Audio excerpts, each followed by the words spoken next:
umaga po sa lahat. This hearing is now called to order. And before I proceed, let me direct the committee secretary to acknowledge our resource persons for today. Good morning, Mr. Chair. Good morning, everyone. For today's committee hearing, the following resource persons are present. From the Philippine National Police, we have Brigadier General Raul Tataka, Colonel Villamor Tuliao, and Colonel Thomas Valmonte. From the National Security Council, we have Mr. Francis Jude Lawenco. From Philippine Amusement and Gaming Corporation, or PAGCOR, we have Mr. Alejandro Tenco and Retired General Raul Villanueva. From the Department of Finance, we have ASE Carlo Fermin Adriano and Director Maria Carla Espinosa. From the Bureau of Immigration, we have Attorney Victor Andrew Siriban. From the Department of Labor and Employment, we have Yusek Felipe Edgargo Jr.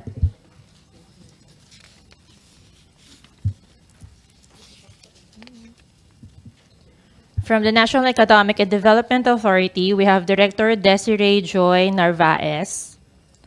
From the Department of Justice Interagency Council Against Trafficking, we have Mr. Wendell Bendoval.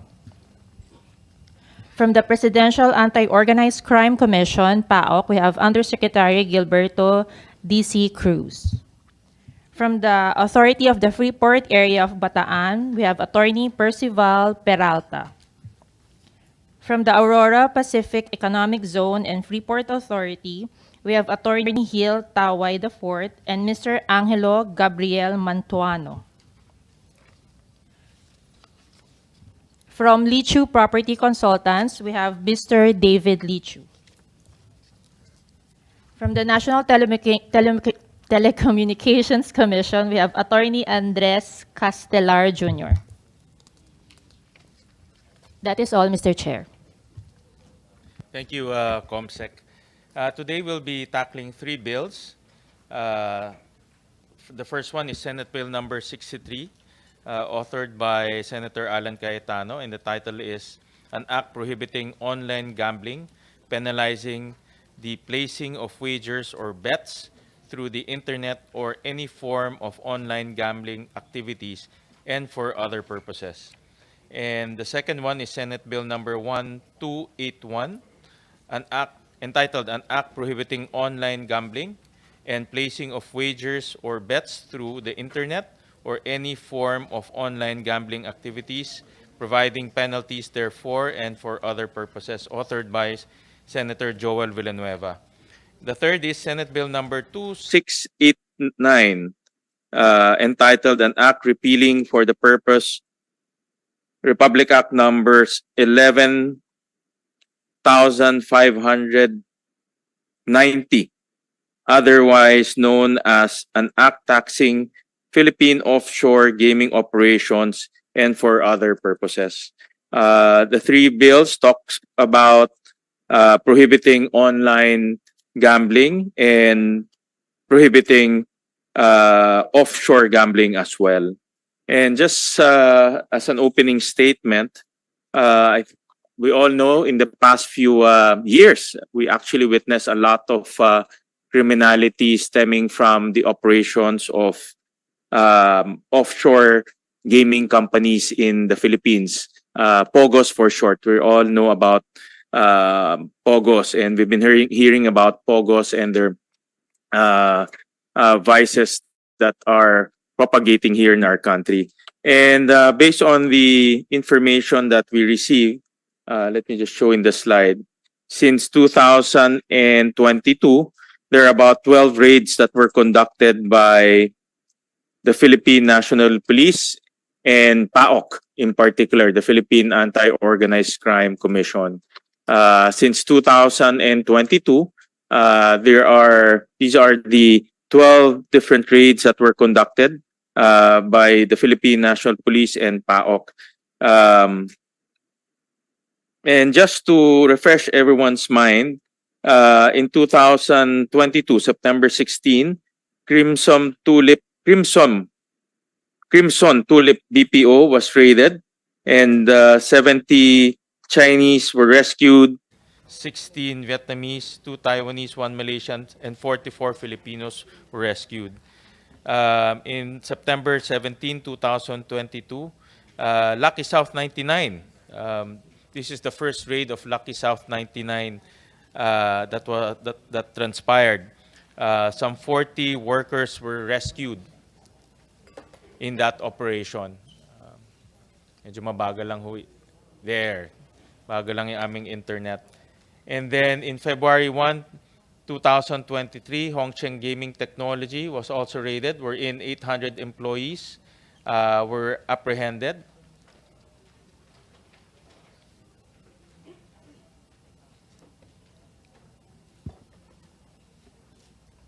Next slide.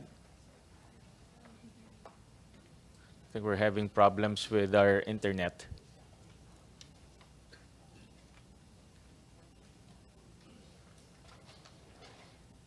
There. Okay. And then in May 4, 2023, Sun Valley Clark Hub Corporation was also raided, and that yielded 1,090 traffic victims that were rescued. Next.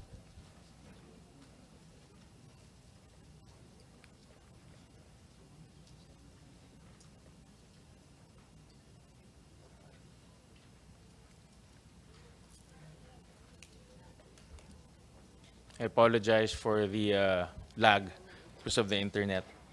Next is Sinchuang Net in June 26, 2023. Sinchuang Network Technology Incorporated was also raided, and more than 2,700 people were rescued in this POGO hub.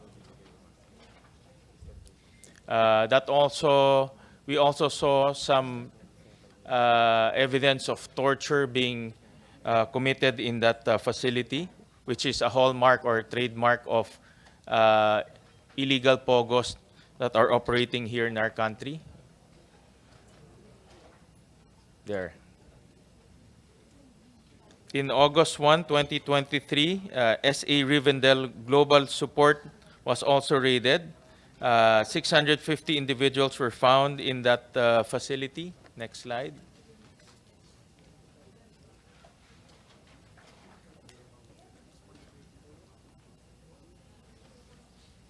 There. And then in August 1, 2023, Smart Web Technology was raided in Pasay City. A total of 731 Filipino and foreign workers were held in that facility. And this is the facility that was highlighted because of its self-contained operation in the heart of Metro Manila. It has complete facilities from KTV, from a prostitution den. There's also clear evidence of torture and illegal detention that was being committed in that facility. In March 13, 2024, Zunyuan Technology Incorporated was raided in Banban, Tarlac. At least 658 foreign and Filipino workers were also rescued in that facility. And again, we also saw evidence of torture and illegal detention. Again, this is the very hallmark of illegal POGOs that are operating in our country.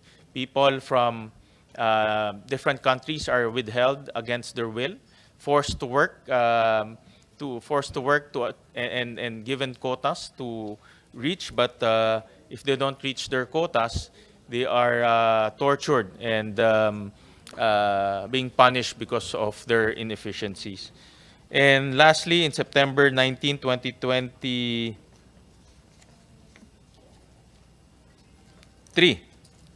Lucky South 99 was once again raided. This is the infamous and the most latest raid that transpired in Porac, Pampanga, where definitely torture and and even possible murder happened in that facility. And because of all of this,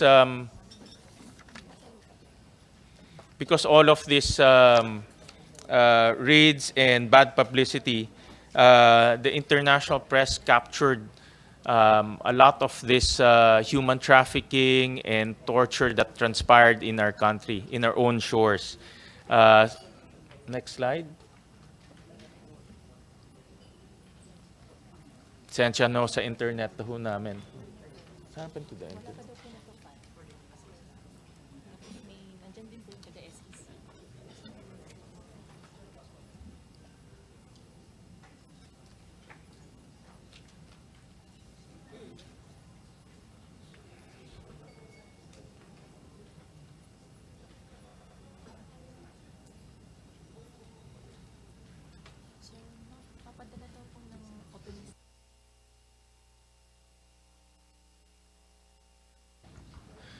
Because of all of these raids and bad publicity, the international press picked up a lot of these raids and crimes being committed by POGOs in our country. The CNN reported it, Reuters reported it, and because of this bad international publicity, it affected a lot of our efforts in attracting foreign direct investments, attracting tourists, and building our tourism efforts. A lot of this negative publicity definitely affected our image in the international standing. So today we will be hearing 3 bills that are aimed to permanently ban offshore gaming or Philippine offshore gaming in our country, or POGOs for short. And there are also bills that aims to prohibit online gambling. And this is something that we want to be enlightened about, and how this online gambling is already operating in our country. But today, the objective of the hearing is to hear from our resource persons their views on banning POGOs and also banning online gambling, as some of our senators aim to achieve. And we also want to understand from our counterparts in the executive department, particularly the DOF and NEDA, if indeed POGOs deliver benefits, particularly revenues and also other benefits for our country. The argument to continue with POGO is the revenue that it delivers for our country, revenues that are needed to build other infrastructure, build schools, deliver social services. But those benefits come with a very serious cost in terms of crime and criminality. So we want to understand from NEDA, from DOF, what are the compromises that POGO brings in, POGO brings in, and if we allow POGO to continue to operate in our country. And we also want to understand from PAGCOR the operations of online gambling. I know this has not been tackled in the past during our hearings regarding POGO, so we want to understand also from PAGCOR the operations of online gambling and how this is being regulated, and how this also affects our society as a whole. So with that, we will start off with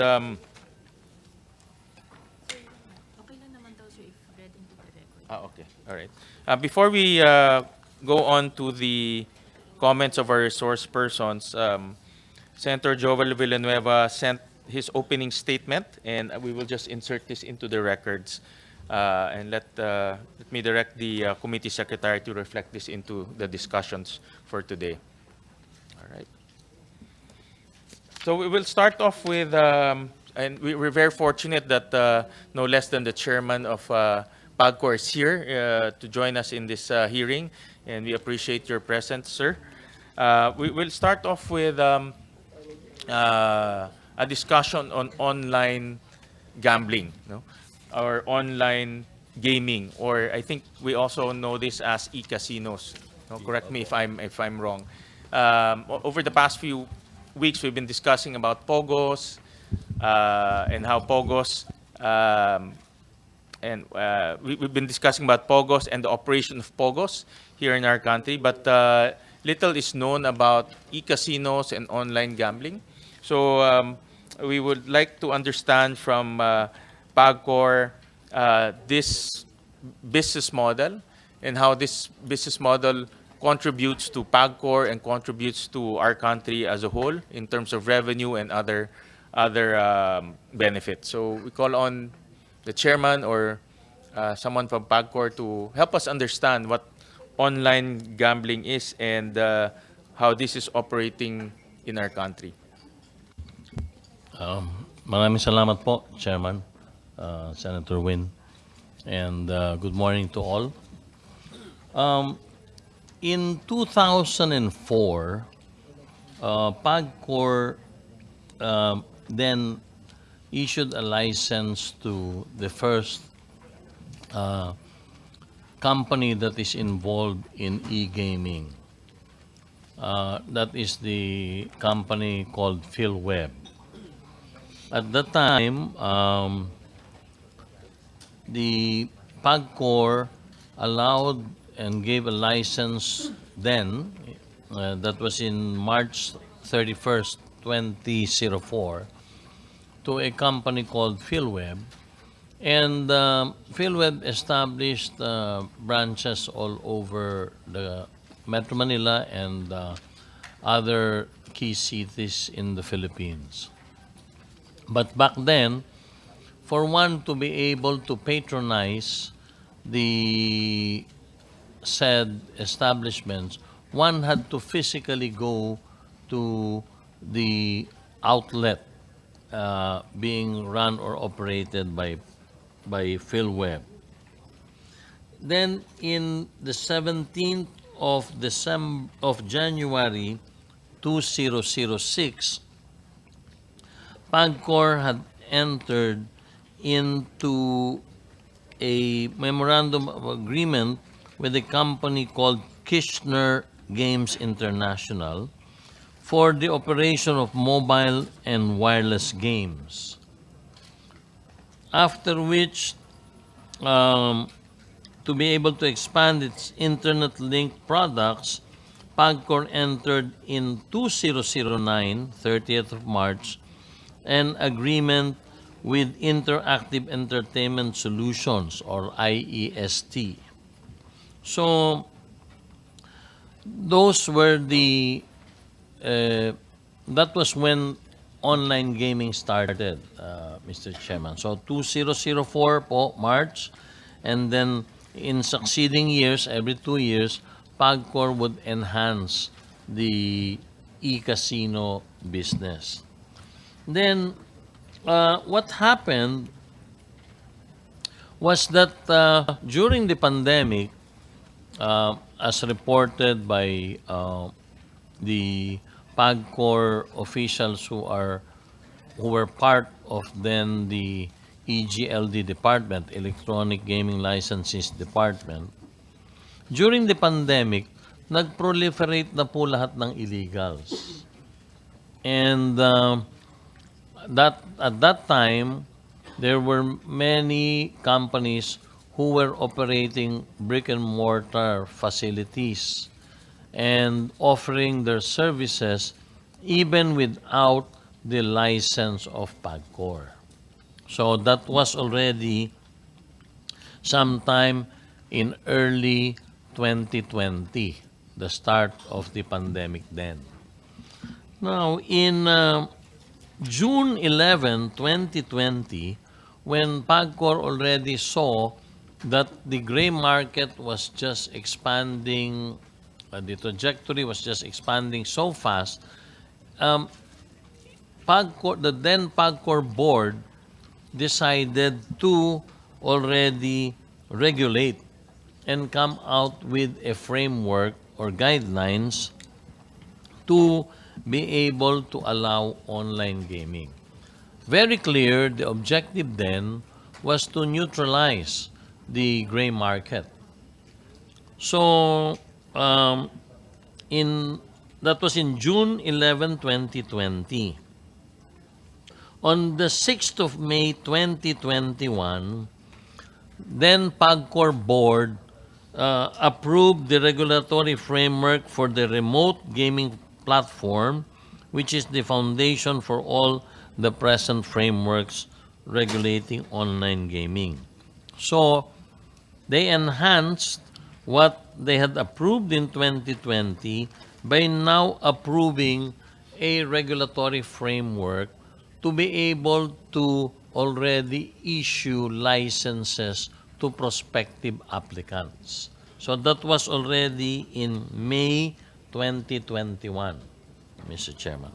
So, part of the framework already was requiring prospective clients to follow the Know Your Customer process. They must submit government IDs, birth certificates, nature of work, source of income, and their latest photos with a valid government ID. So, doon na po nag-umpisa yung panahon kung saan ang PAGCOR po ay binuksan na ang paglilisensya. And according to the officials of PAGCOR who are still with us today, the real intention was then to hopefully neutralize the gray market. So, when I assumed in August 2022 the chairmanship and being CEO of PAGCOR, the first thing I did was to look into the regulatory frameworks that were already set up, because so many every day there were so many complaints coming from customers or letters I had been receiving asking or complaining about the proliferation of illegal betting sites, and that they were not being, or the companies that they were betting with were not responding to them anymore. In short, very obvious there that the illegals were already proliferating and that there was no protection from any prospective bettor or customer for him or her to be able to complain against the company that they were a customer of. So I looked into it, and with the team of the Electronic Gaming Licensing Department, we strengthened the weaknesses. We saw that there were so many fly-by-night operators. And that being the case, the first thing that we did to be able to eliminate the fly-by-night was to increase the financial requirements, non-refundable application fees, the amount we raised the application from 1 million to 5 million pesos. This is non-refundable. We increased the performance deposit from then 15 million pesos to 50 million pesos. We then increased the capitalization required, paid up capitalization from 25 million to 100 million pesos. We streamlined the application process and all the requirements, and we required for all representatives of these companies to divulge the beneficial owners, because most of them were lawyers and incorporators that we didn't know. And we also strengthened the third-party audit platform and third-party audit company that was in charge of doing the audit of the revenues. Then, Mr. Chairman, there were reports that it was the auditor was able to capture only about 55 to 60% of the transactions being delivered by the licensees. So we also strengthened the KYC, and then we also launched our campaign for responsible gaming to be able to balance the act. We had discussions with NGOs. In fact, a very reliable NGO that is helping us out today, Seagull's Flock Foundation, just held a very successful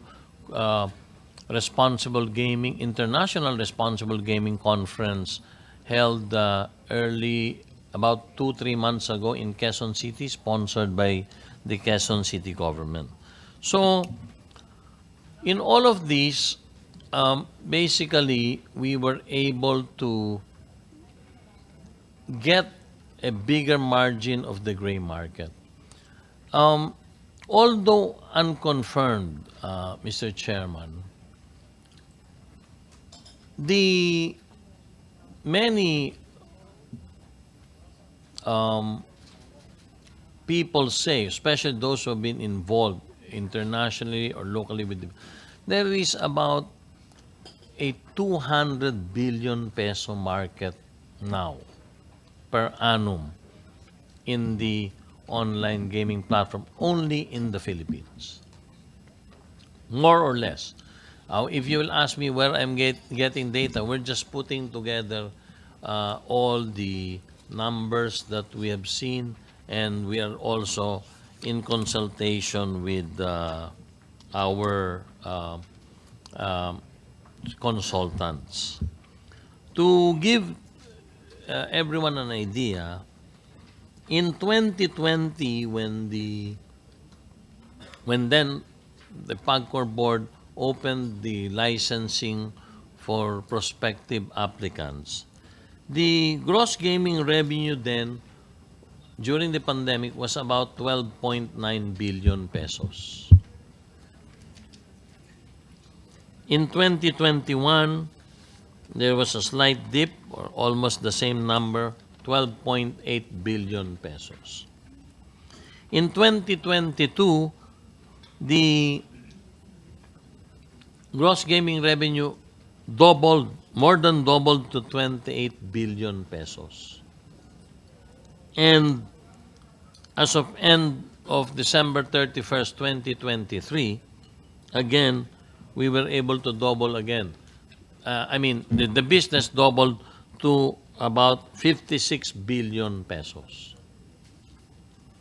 Today, from January to June alone, Mr. Chairman, end of June this year, the gross gaming revenue that we have tracked amounts to about 53 billion pesos.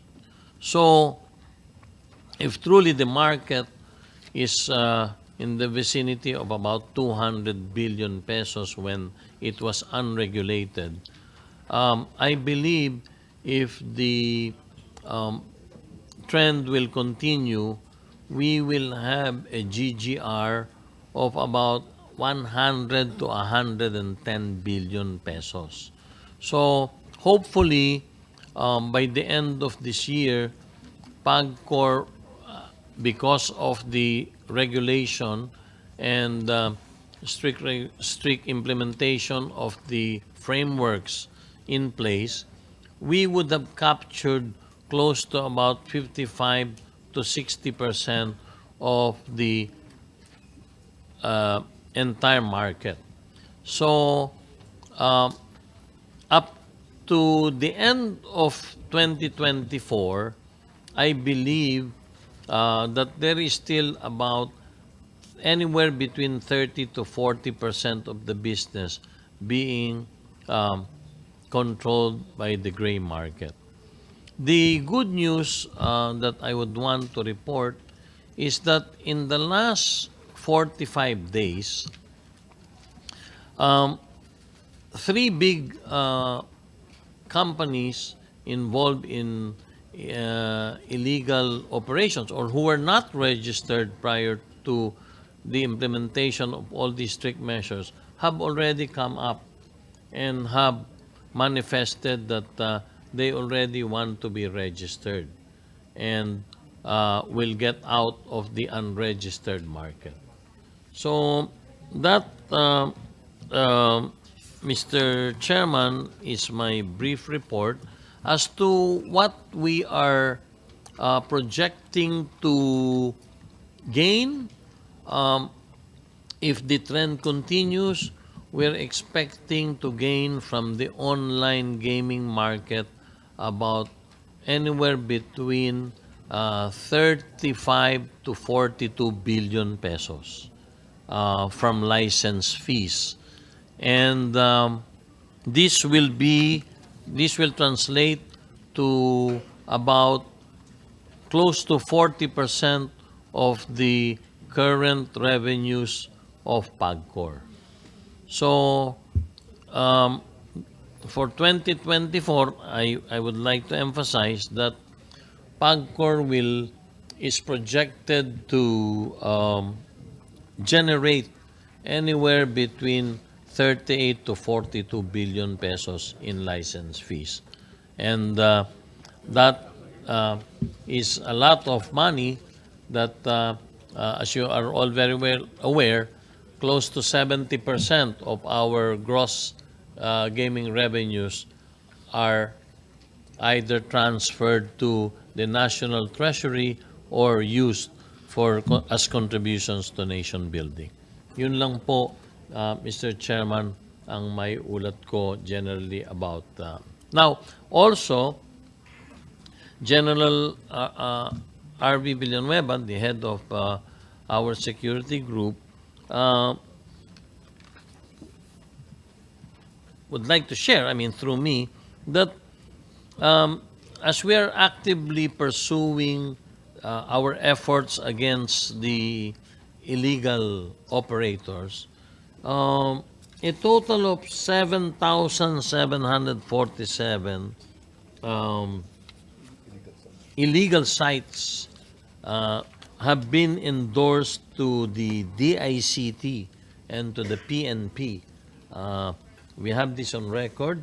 Maybe General, if you will allow, Mr. Chairman, General Villanueva to just give his reports on what PAGCOR has done to counter the illegal operators of online gaming. Thank you, Mr. Chairman. Before I recognize General Villanueva, just to put everyone on the same lane, on the same table,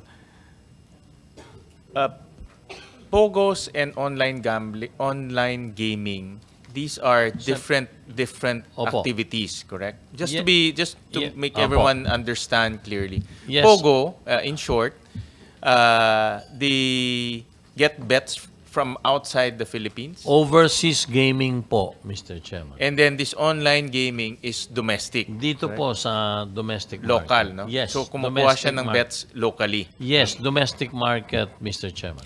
But both are operating in the Philippines. Meaning they Both, get bets. yes. Well, the POGO, The gaming happens here in the Philippines for both. Tama ba? yes. Well, the POGOs have their offices here in Manila, in the Philippines, and they source their customers from abroad. Versus the difference, no? The international, the e-gaming that we have, online gaming, sources their business from within the Philippines. And their operation is also here in the Philippines. Meaning Yes, in the Philippines. the bets happens here in the Philippines. Yes, Chairman. The bets are happening here in the Philippines. The online gaming, do they have brick and mortar casinos or everything happens online? They Diba do not merong wala mga po silang physical casinos. Okay. I mean, they do not have land-based operations. Except for, meron pong mga outlets lang, but wala pong physical live dealing in the outlets. It's all online. You have online bingo, you have online RNG games, online slot machines, excuse me, you have online slot machines, you have online table card games, but wala pong physical uh, operations na nangyayari dito sa mga outlet na to.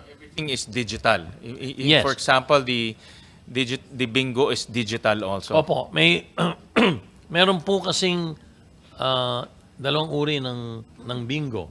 Meron pong traditional kung saan you see in the different malls, meron pong mga live na nangyayari.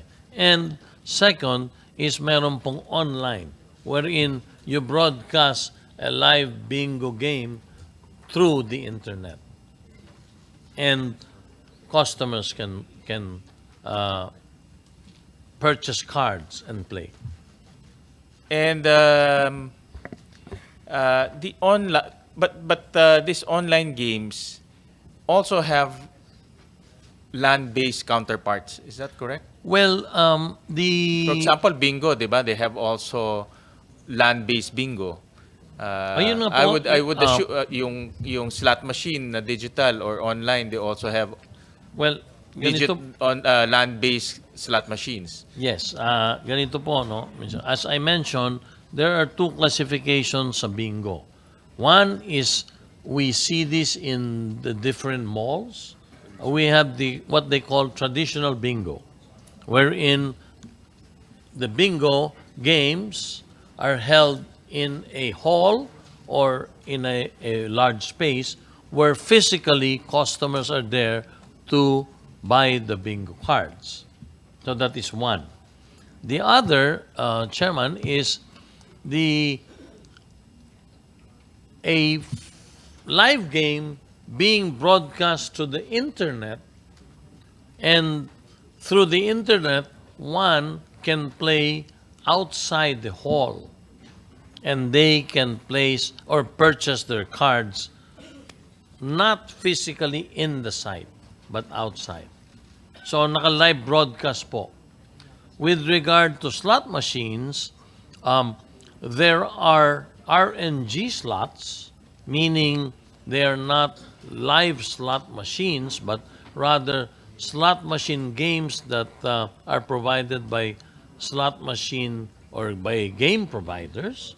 So these are RNG. So physically, you are just playing like random number games. Kaya po tinawag na RNG. And another classification, Mr. Chairman, is the online streaming of a casino with this bingo, with this slot machine, and then that is then brought out through the internet mobile, on a mobile device.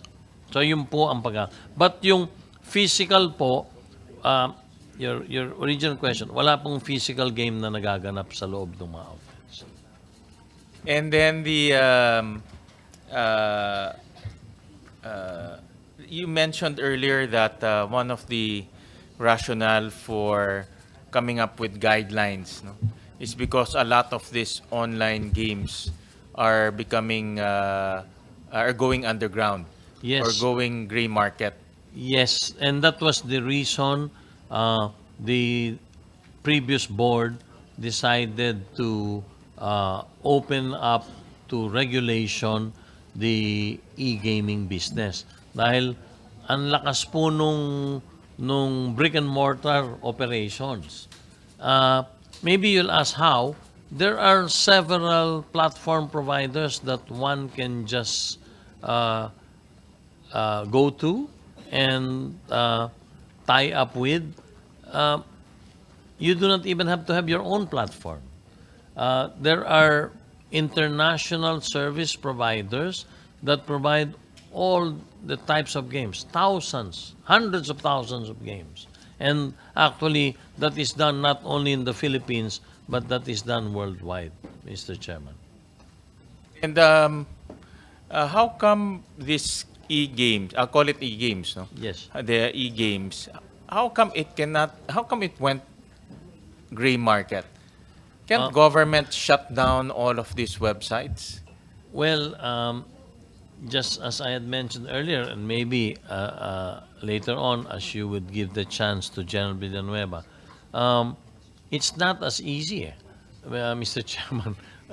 In my time alone, from the time I was appointed, 7,747 illegal websites that we tracked. And not all has been shut. Or, you know, what happens, Mr. Chairman, is that if you close them today, for example, their name is Worldwide Casino. I mean, I hope there is no licensing. You close it down because they're illegal, or DICT will close them down. Tomorrow, they will reopen and use worldwide2casino.com.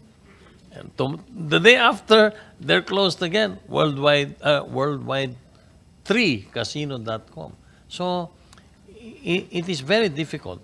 I mean, I'm not a techie, Mr. Senator, but hirap na hirap po kaming tumugis. Even DICT has also some problems trying to pursue. We heard the same feedback from some Chinese gaming experts, because I asked them, how come China, with its might and resources, how come they cannot shut down POGO sites in China? And that's exactly also the feedback I got, because they can reincarnate using the different name, a different brand. So it's a very nimble and it's easy to change the brand and market themselves again. No? That's what we found out, and that's in China, because I was asking them, POGOs operate here, but they get majority of their bets in China. But China, we all know, controls the internet. No, but how come they cannot shut down? And I found out from gaming experts, Chinese gaming experts, that they can really change the brand easily and market through different modalities. For example, through WeChat or other chat platforms. No, so seems like it's this type of online gamings are much more complex to regulate. No? But I understand you mentioned earlier that there are efforts to shut down 7,000 websites. Yes, Mr. Chairman, we have here the report, and we were able to report the operation of 7,747 illegal operators from the time of my assumption into office, Mr. Chairman. And as if you will give General Villanueva a chance, maybe he can further explain of the 7,747 illegal sites that we have reported to the authorities, how many of them have been shut and how many still continue to do illegal business. We recognize General Villanueva, just to give us a preview or Thank you, an Mr. Chairman. understanding on your activity or your direction of shutting down illegal websites. Good morning, Mr. Chair. Since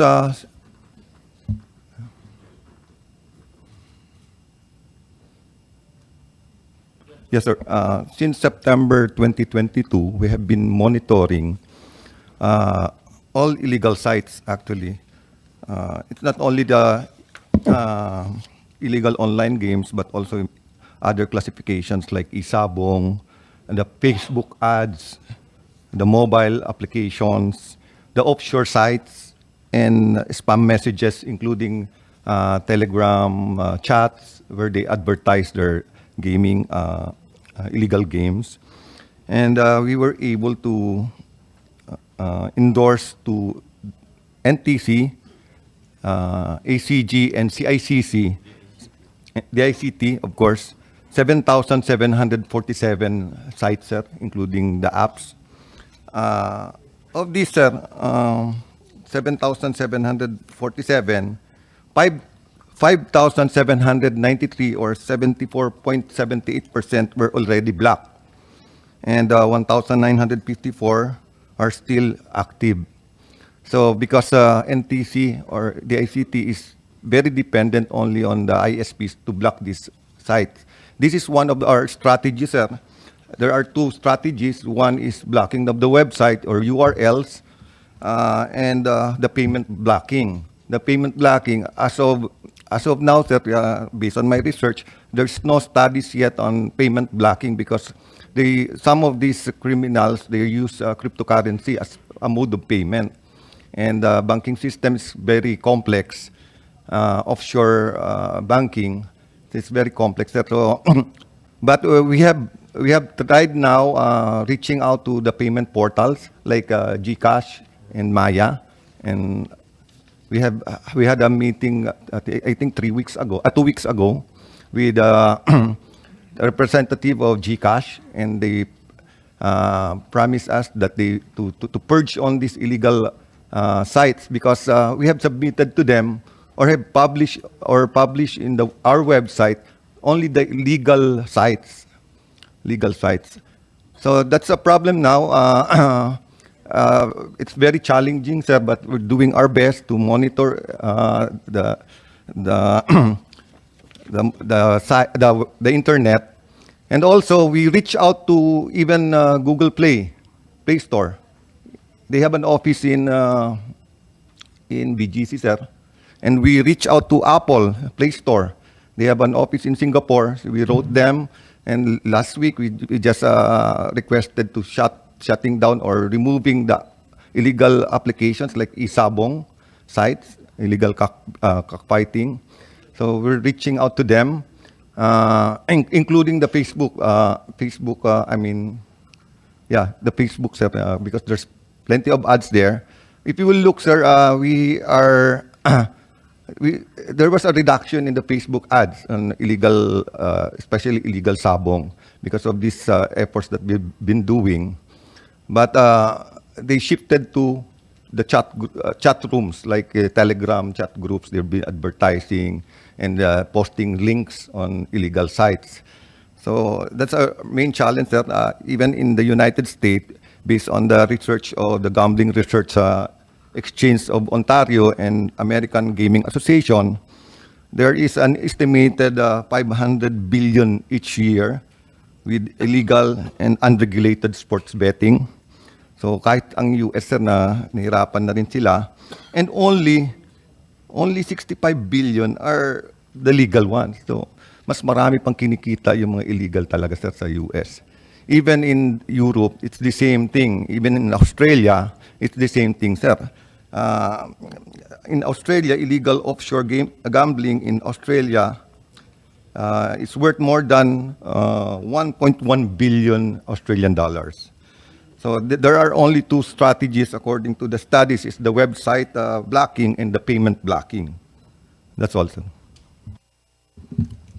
So, General, from your opinion, if you block the website and you block the payment, it can be done. Yes, sir, it can be done. But right now, we're still coordinating with the payment portal, the providers, like especially GCash. GCash has plenty of customers. And So, for example, the website, the agency that will block the website is DICT. yes, sir, but actually they do not physically block it. They order the internet service providers to block it, the ISP. So they're very dependent on the ISPs. Okay, and there are many ISPs, diba? Yes, As we sir. all know. There are plenty. So, About but- 20, I think. So do we have someone from the ICT here? Okay. Yeah, we'll ask the ICT about that later on. But So the ICT will instruct the ISPs to block it, so mabablock siya, and then the payment gateways such as GCash and PayMaya, they can block the payment of the payment going through these websites. Yes, sir. If you block the site, it's not accessible anymore. So you cannot even use GCash there. Okay. That's- Is there any other form of payment other than GCash and PayMaya? That's the most popular here. I think You mentioned earlier it's through cryptocurrency, sir. And also there's an aggregator abroad. They collect all these bets actually and channel it to the GCash. So parang ano sir, third party yan sir na nagko-collecta ng mga bets papunta doon sa GCash. GCash has they have accounts in GCash, so they can But withdraw. you talk to the telcos in this particular case. Yes. Yes, Mr. Chairman, Chairman, go can I na? In answer to your question, a few months ago, I had a meeting with the senior officials of GCash and, of course, PayMaya, and they have helped us so much. In fact, when we furnished GCash basically it's about 90%, 85-90% of the market, Mr. Chairman. And when we furnished them a copy of the legal or the list of our licensees, immediately GCash responded, and I laud, I have to say, Ernest Koo, the head of Globe, who I had a meeting with, because in a matter of hours, they were able to block the illegal websites. And that is the reason, Mr. Chairman, if you remember in my opening statement, the main unregistered companies have come forward to already register with PAGCOR, primarily because they've lost already a payment gateway or payment provider like GCash and also PayMaya. So I just wanted to share with you that in our efforts to be able to block all these illegal websites, part of our thrust was to have a dialogue with the payment providers. And I laud them because they have not only cooperated, they have executed what we requested them to do. Thank you, Mr. Chairman, the General Villanueva. So it can be done, albeit the process is not straightforward, from what I understand. You have to go through the payment platforms, you have to go through the ICT, and it's a continuous effort, process, because nga they can reincarnate into a different name, reincarnate into a different brand, because all of this is digital, All of this, they're just typing. That's the way I understand Yes, it. talagang patsagaan lang po, Mr. Chairman, dahil we're already, sometimes we want to give up, but I just tell the team, no, let's not give up, let's continue to fight. Because of that problem nga po na talagang they reincarnate using another name. And the only inconvenience is truly the customer might doubt already, excuse me, that he is depositing his funds in a company that might be gone tomorrow. So yun na lang po yung inconvenience na nangyayari. Pero as to what you were saying, honestly, it's really a difficult task. But Mr. Chairman, I want to assure you we are not giving up. Thank you, Mr. Chairman. Mr. Chairman, I'll go into the revenues. Yes. You mentioned earlier that just for 2023, I'll do the 2023, so Yes. it's full year. The GGR, or the gross gaming revenue, is about 56 billion. Is that Yes. correct? What is the revenue due to PAGCOR? How much PAGCOR collected during We were in able to 2023? collect in 2023, end of 2023, the amount of 13.7 billion pesos, from the said GGR, Mr. Chairman.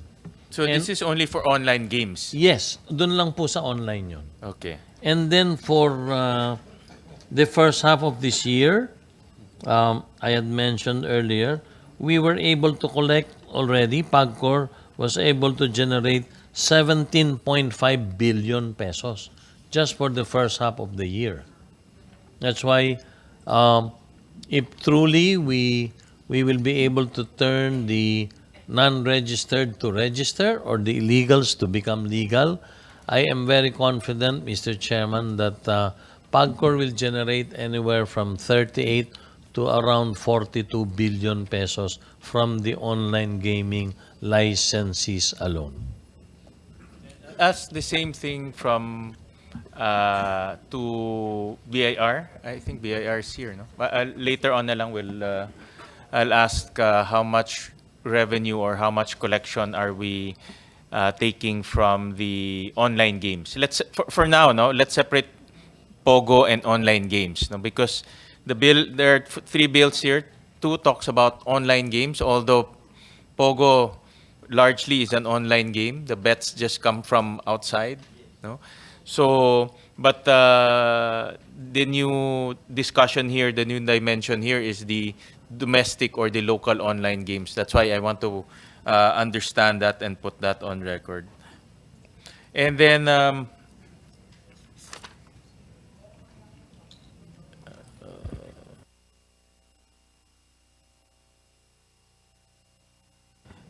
Chairman, I'll ask you about the bill, no? And before I ask you this,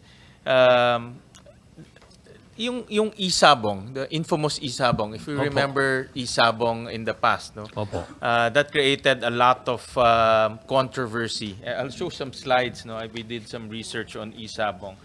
If just to refresh everyone's memory, if we remember, there were 40 individuals, no?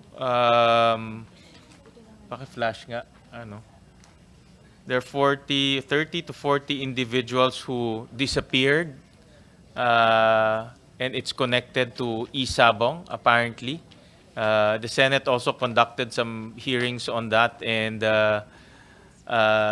this created a lot of howl and not that, yung bago dyan, no, before that, no.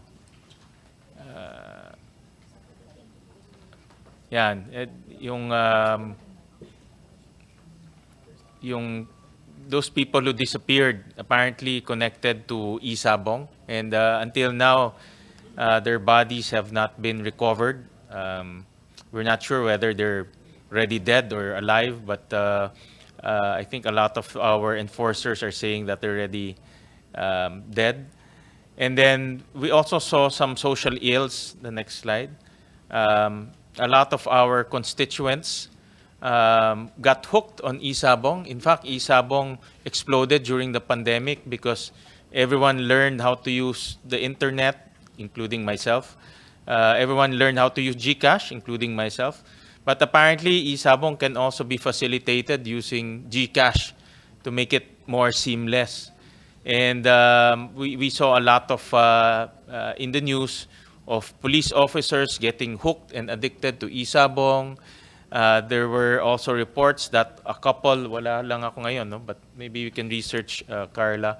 A couple sold their baby because they were indebted because of E-Sabong. So we saw a lot of social ills perpetuated by E-Sabong. And that led to the banning of E-Sabong, no?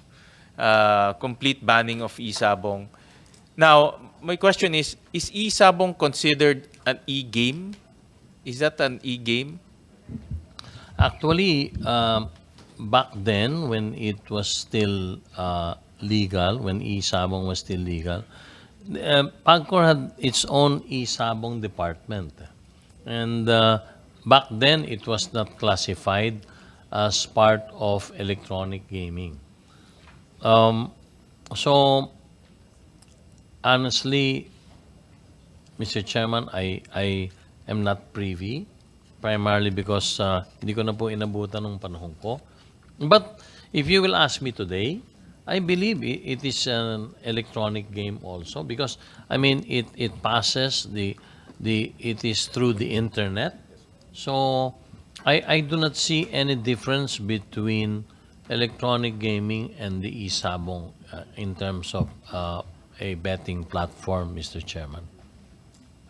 Let's assume, and I think, let me just ask my staff. I think there was a ruling before by PAGCOR declaring, I think there was a debate between GAB and PAGCOR on who will be the regulator of E-Sabong. And PAGCOR ruled, I am sure with the support of the higher ups, that E-Sabong should be regulated by PAGCOR. And that's a discussion between the executive branch, no? But having said that, and classifying E-Sabong as e-games, and there's now a chance of reviving E-Sabong because it's a form of e-game, no? It's a subset of e-games. And we all saw what E-Sabong created, no? Or what havoc E-Sabong created in our country. Like I demonstrated the 40-plus disappearance of workers in E-Sabong. E-Sabong became very accessible to everyone, no? Whether you're in government or not in government, you can bet on E-Sabong. Worse is, any age, no, can bet on E-Sabong. I remember at that time in Valenzuela talking to high school kids betting in E-Sabong. It became so convenient, no? And like we all say, no, that the internet has beauty and also has a downside. And the downside, it's easy to access. Internet became a accessible means to everything, shopping and even gambling. And at that time, E-Sabong became accessible to everyone, including minors. And we have personally, I've seen high school students betting their baon or betting their allowance in E-Sabong. And that became a very big controversy, as we all know. And that led to the banning of E-Sabong. Eventually, it was banned because of those news reports. Now, the rationale why our senators filed this bill is because of that threat that this type of gaming will be revived or be implemented, and there will be unhindered,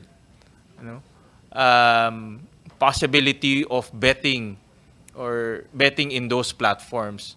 Unhindered meaning any age, any occupation, including government government workers can bet in this type of e-platform, e-gaming. And that's why this bills were filed, because there's now there's fear that this might be revived, and it might again destroy the fabric of our society. Now, my question to two things to the chairman: is there any possibility of reviving E-Sabong in our country? And then number two, if these proposals become a law, becomes we push and becomes a law, what will happen if these bills that are designed to prevent online gaming from happening in our country? What will subsequently happen with all of these e-games? So two questions. First is, are there plans to revive E-Sabong? And then number two, if these bills become law, what will happen subsequently to e-games? Chairman, question in answer to question number one, whether there are plans to revive E-Sabong. As of now, I think there is an ongoing study, primarily because despite the ban, which was made if I'm not mistaken, sometime in May of 2022, E-Sabong continues to, candidly speaking, Mr. Chairman, E-Sabong still continues to proliferate. E-Sabong is ongoing, and unfortunately, it is not being regulated. And at the same time, during the time that E-Sabong was being regulated by PAGCOR, PAGCOR in year 2021, I believe, was able to generate close to about 6.5 billion pesos in license fees. And the sad part is today, the government is not getting a centavo. And as I would say, candidly speaking, I suppose everybody knows that E-Sabong continues to operate in the different parts of this country. Now, whether it will be revived, I do not want to second guess, Mr. Chairman.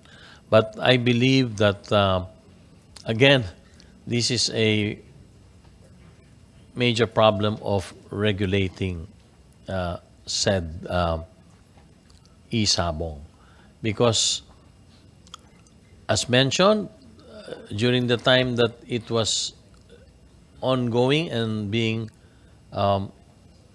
regulated by PAGCOR, PAGCOR gained close to 6.5 billion, and today not a single peso is generated. So I think there might be some variations in the regulations that can be studied. But then again, I do not want to preempt whatever decision whoever will make on the matter. But honestly, within PAGCOR, we're not studying it at this very moment. Thank you for that, Mr. Chairman. If we push through with these laws, with these bills, and completely ban e-games, Oh, yun po yung second yeah, question naman. what Yeah. will happen? Well, with regard to your second question, Mr. Chairman, as I had mentioned also earlier, PAGCOR projects to generate I'm very confident, barring any major development against it. PAGCOR, I can very well see with the trend in the first 6 months and with unregistered companies now coming forward and willing to register, PAGCOR stands to lose the revenue of a minimum of 40 billion pesos if this law that is being proposed will be passed. And in these difficult times that everyone is facing today, I believe 40 billion pesos is a big amount if we will forego of that said amount, Mr. Chairman. Thank you for that feedback, Mr. Chairman. I'll go to another group, no, and this time I asked you about this during the last hearing by the Committee on Women. I asked you about your views on POGOs, and you already articulated your views on that, so I won't repeat those questions anymore because you have already mentioned.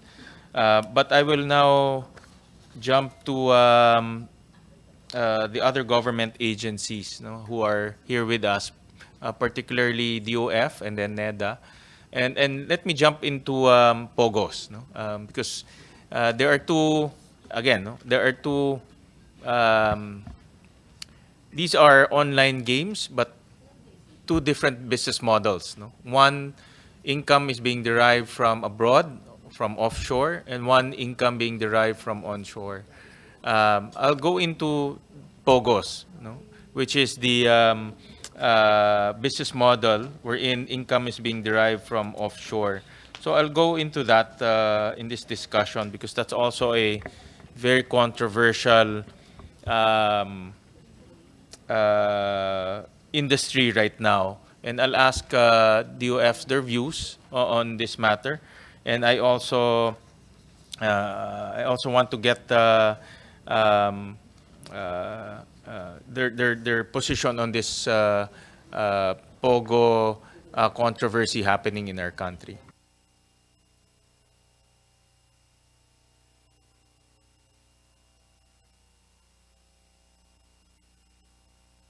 So we recognize ASEC Carlo Adriano. Yeah. Good morning, Mr. Chair. We have prepared a very short slide.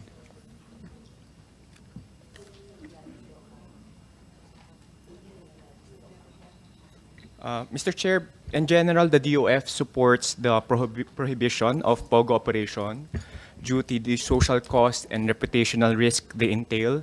In several hearings in the House of Representatives and in the Senate, we have expressed that the economic benefits of keeping POGOs are outweighed by its social costs and negative consequences that have economic implication. However, we would like to note that the position and the coverage of the cost-benefit analysis of the Department of Finance is limited only to POGOs, and it does not include the online gambling industry as a whole.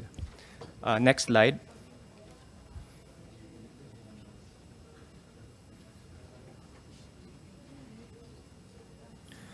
So our estimates show that the net cost of POGO operation is around 99.52 billion annually. The estimated total economic benefits from POGOs amount to 166.49 billion pesos annually, while the estimated total economics cost amount to 265.74 billion pesos annually. So the economic benefits includes the indirect economic benefits. What are example of this indirect economic benefits? So POGO pay taxes, and the taxes they paid will be used by government for its program, for instance, infrastructure program, which will have what we call indirect economic benefits. Another example are the compensation, but salaries basically, the salaries to laborers. So if they have salaries, then these laborers will have income to buy things which may generate more economic activity. So those are examples of indirect economic benefits. On the other hand, we also computed, in the cost side, we also computed the indirect economic cost. This will include, because of the reputational risk, lesser investments, etc. However, we would like to note that, as you can see in the social cost, we cannot identify a number for that social cost. Next slide, please.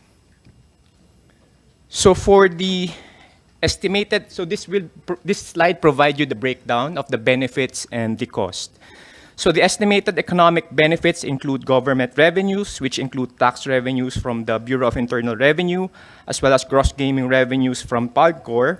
Other estimated direct economic benefits include estimated income from office and residential space rentals, transportation, and additional demand from private consumption of employees and entities.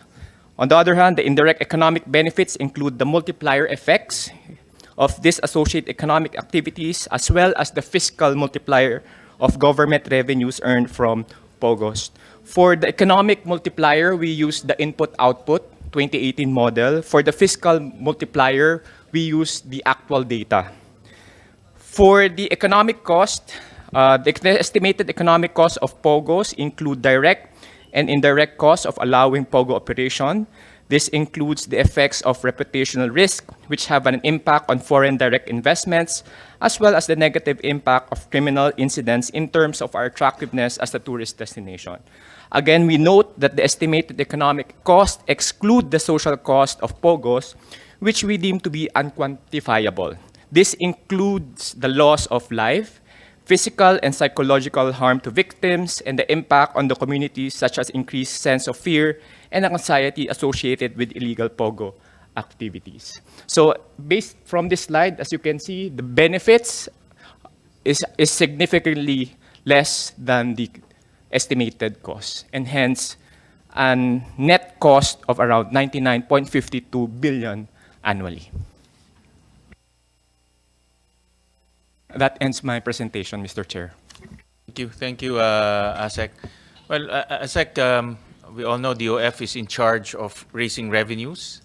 In fact, when it comes to giving away incentives, I know for a fact that DOF is very prudent in that because every centavo collected by DOF is carefully managed, and it makes sure the DOF makes sure that the tax effort is always efficient.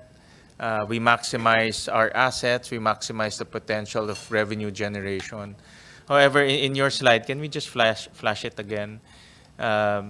That based on your cost-benefit analysis, that the cost by POGOs, because of its criminal effects, because of the social ills, outweighs the revenue being generated for government.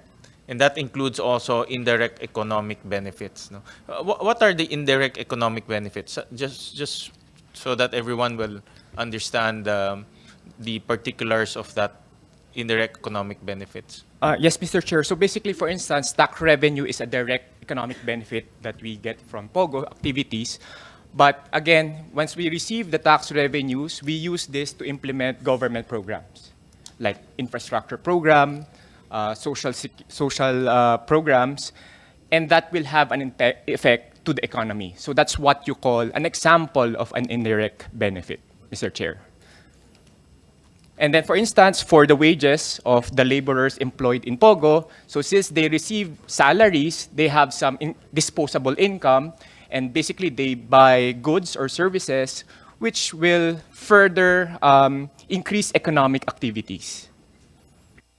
And in this slide also, you also demonstrated indirect economic costs. So what are those, the indirect economic costs? Mr. Chair, we have, for instance, yung foregone investment due to crime. We also have foregone revenues from tourism because, basically because of that that negative, negative picture of having POGO activities in the Philippines may, in fact, affect the tourism industry as well. So those are included in the indirect cost. You mentioned also earlier that social costs cannot be quantified. Can you explain that further? I know that this has been a tricky portion to quantify it, no? But just to elaborate it further, can you spread into the records, or can you elaborate how come social cost is very difficult to quantify, and yet, you know, it's there. We all know it's there. No? The killing, human trafficking, all of those things. So, but how come it's very difficult to quantify? No? Mr. Chair, an example is, yung loss of life. It's very hard to quantify. For instance, a loss of life definitely entails a cost to the society. Now, you have to compare that cost to the benefit. For instance, if that person remains alive, you have to basically know his or her own productivity, etc. So it's very hard to actually have a monetary cost on the life of a person. So, ASEC, just to be more precise, no, tax revenues from BIR is about 10 billion. Then gaming revenues about 13. These are revenues coming to government, diba? These are our collections, no? So we're talking about 13 billion, correct? Yes, Mr. Chair. So the 10.32 billion are tax revenue collected by the BIR from POGOs, and the 3.15 billion is the gaming revenues from PAGCOR. Okay. And then the private consumption, these are VAT, no? Correct?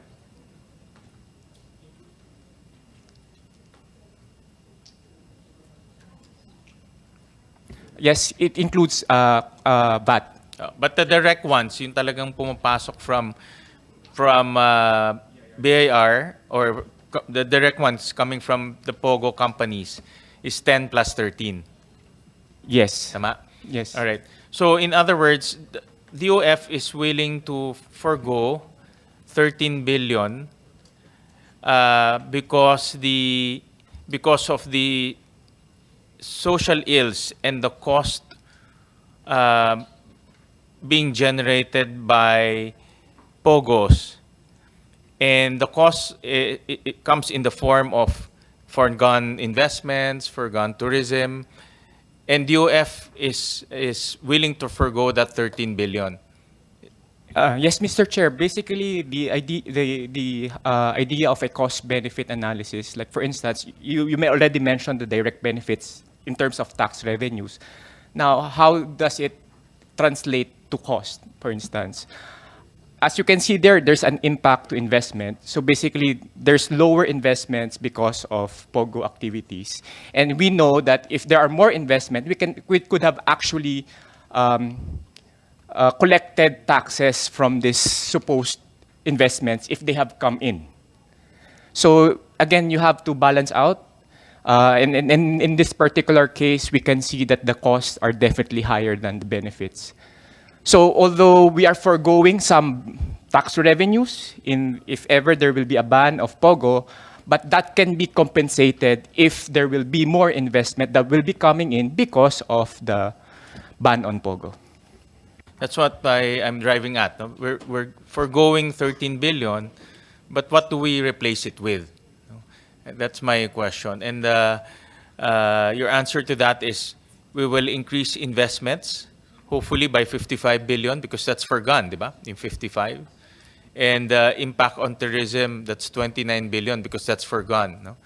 And foregone because of reputational risk, reputational damage, and we showed earlier that the news is not confined to our country. It also was reported in CNN, Reuters, and in some other international news agencies. And in fact, personal friends of mine from abroad also, every now and then will forward to me news in their country about all of this human trafficking, because human trafficking is transnational. It's not confined in our borders. We're talking about citizens from Malaysia, citizens from China, citizens from Vietnam. So it's also reported in their countries. And now we have an element of money laundering, which is also a form of transnational crime. So I'm sure it will be reported in their country. So what I'm saying is all of this negative reporting is coming out of the Philippines. And if you are a tourist and you're an investor, that will have negative impact, or that will create negative impression in your decision making. Yes, Mr. Chair, you are correct. And if there will be lesser investments, that means lesser tax revenues as well. If there will be less tourism as well, that means lesser tax revenues on the tourism sector and the multiplier of the tourism sector. Thank you. Thank you for that, Asek. We'll hear from NEDA, their position. Good morning, Mr. Chair. Similar to DOF, we support the intention of the bill on the basis of the fact that the economic cost outweighs the benefits. For the direct benefit, we excluded the impact of the tax revenue collection, so we leave that to the DOF. But our estimate as of for 2023 would be around 50 billion. That's the direct. And then using input-output similar to the analysis of DOF, we estimate that indirect effects could amount to around 0.23% of GDP. This would be in real terms. This would be smaller versus the estimate of the DOF because, well, we use IO, but we net out the import components. So we came out with a smaller indirect benefit. And so that would be around 0.23% of GDP in real terms. So that's the benefit. The cost would be the potentially lower number of Chinese tourists. in our analysis, we assumed that only around 20% of the pre-pandemic level of Chinese tourists would be able to come, on the ground that if we continue the operation of POGOs, there will be a blacklist. No, China would blacklist the Philippines as a tourist destination. And so we estimate that we could lose around 144 billion from this, or 0.8% of GDP in real terms. So the figure for the cost is pegged in 2019 values still, because as we all know, the number of Chinese tourists has not returned to pre-pandemic level. In 2023, only around 15% of the pre-pandemic level has returned to the Philippines. So that would be all, Mr. Chair. Thank you. Just to reiterate, I received your letter dated July 15, and it's written here that the potential economic cost of allowing continued operation of POGOs outweigh their estimated economic contribution. No? Yes, So Mr. what you're Chair. saying is obviously the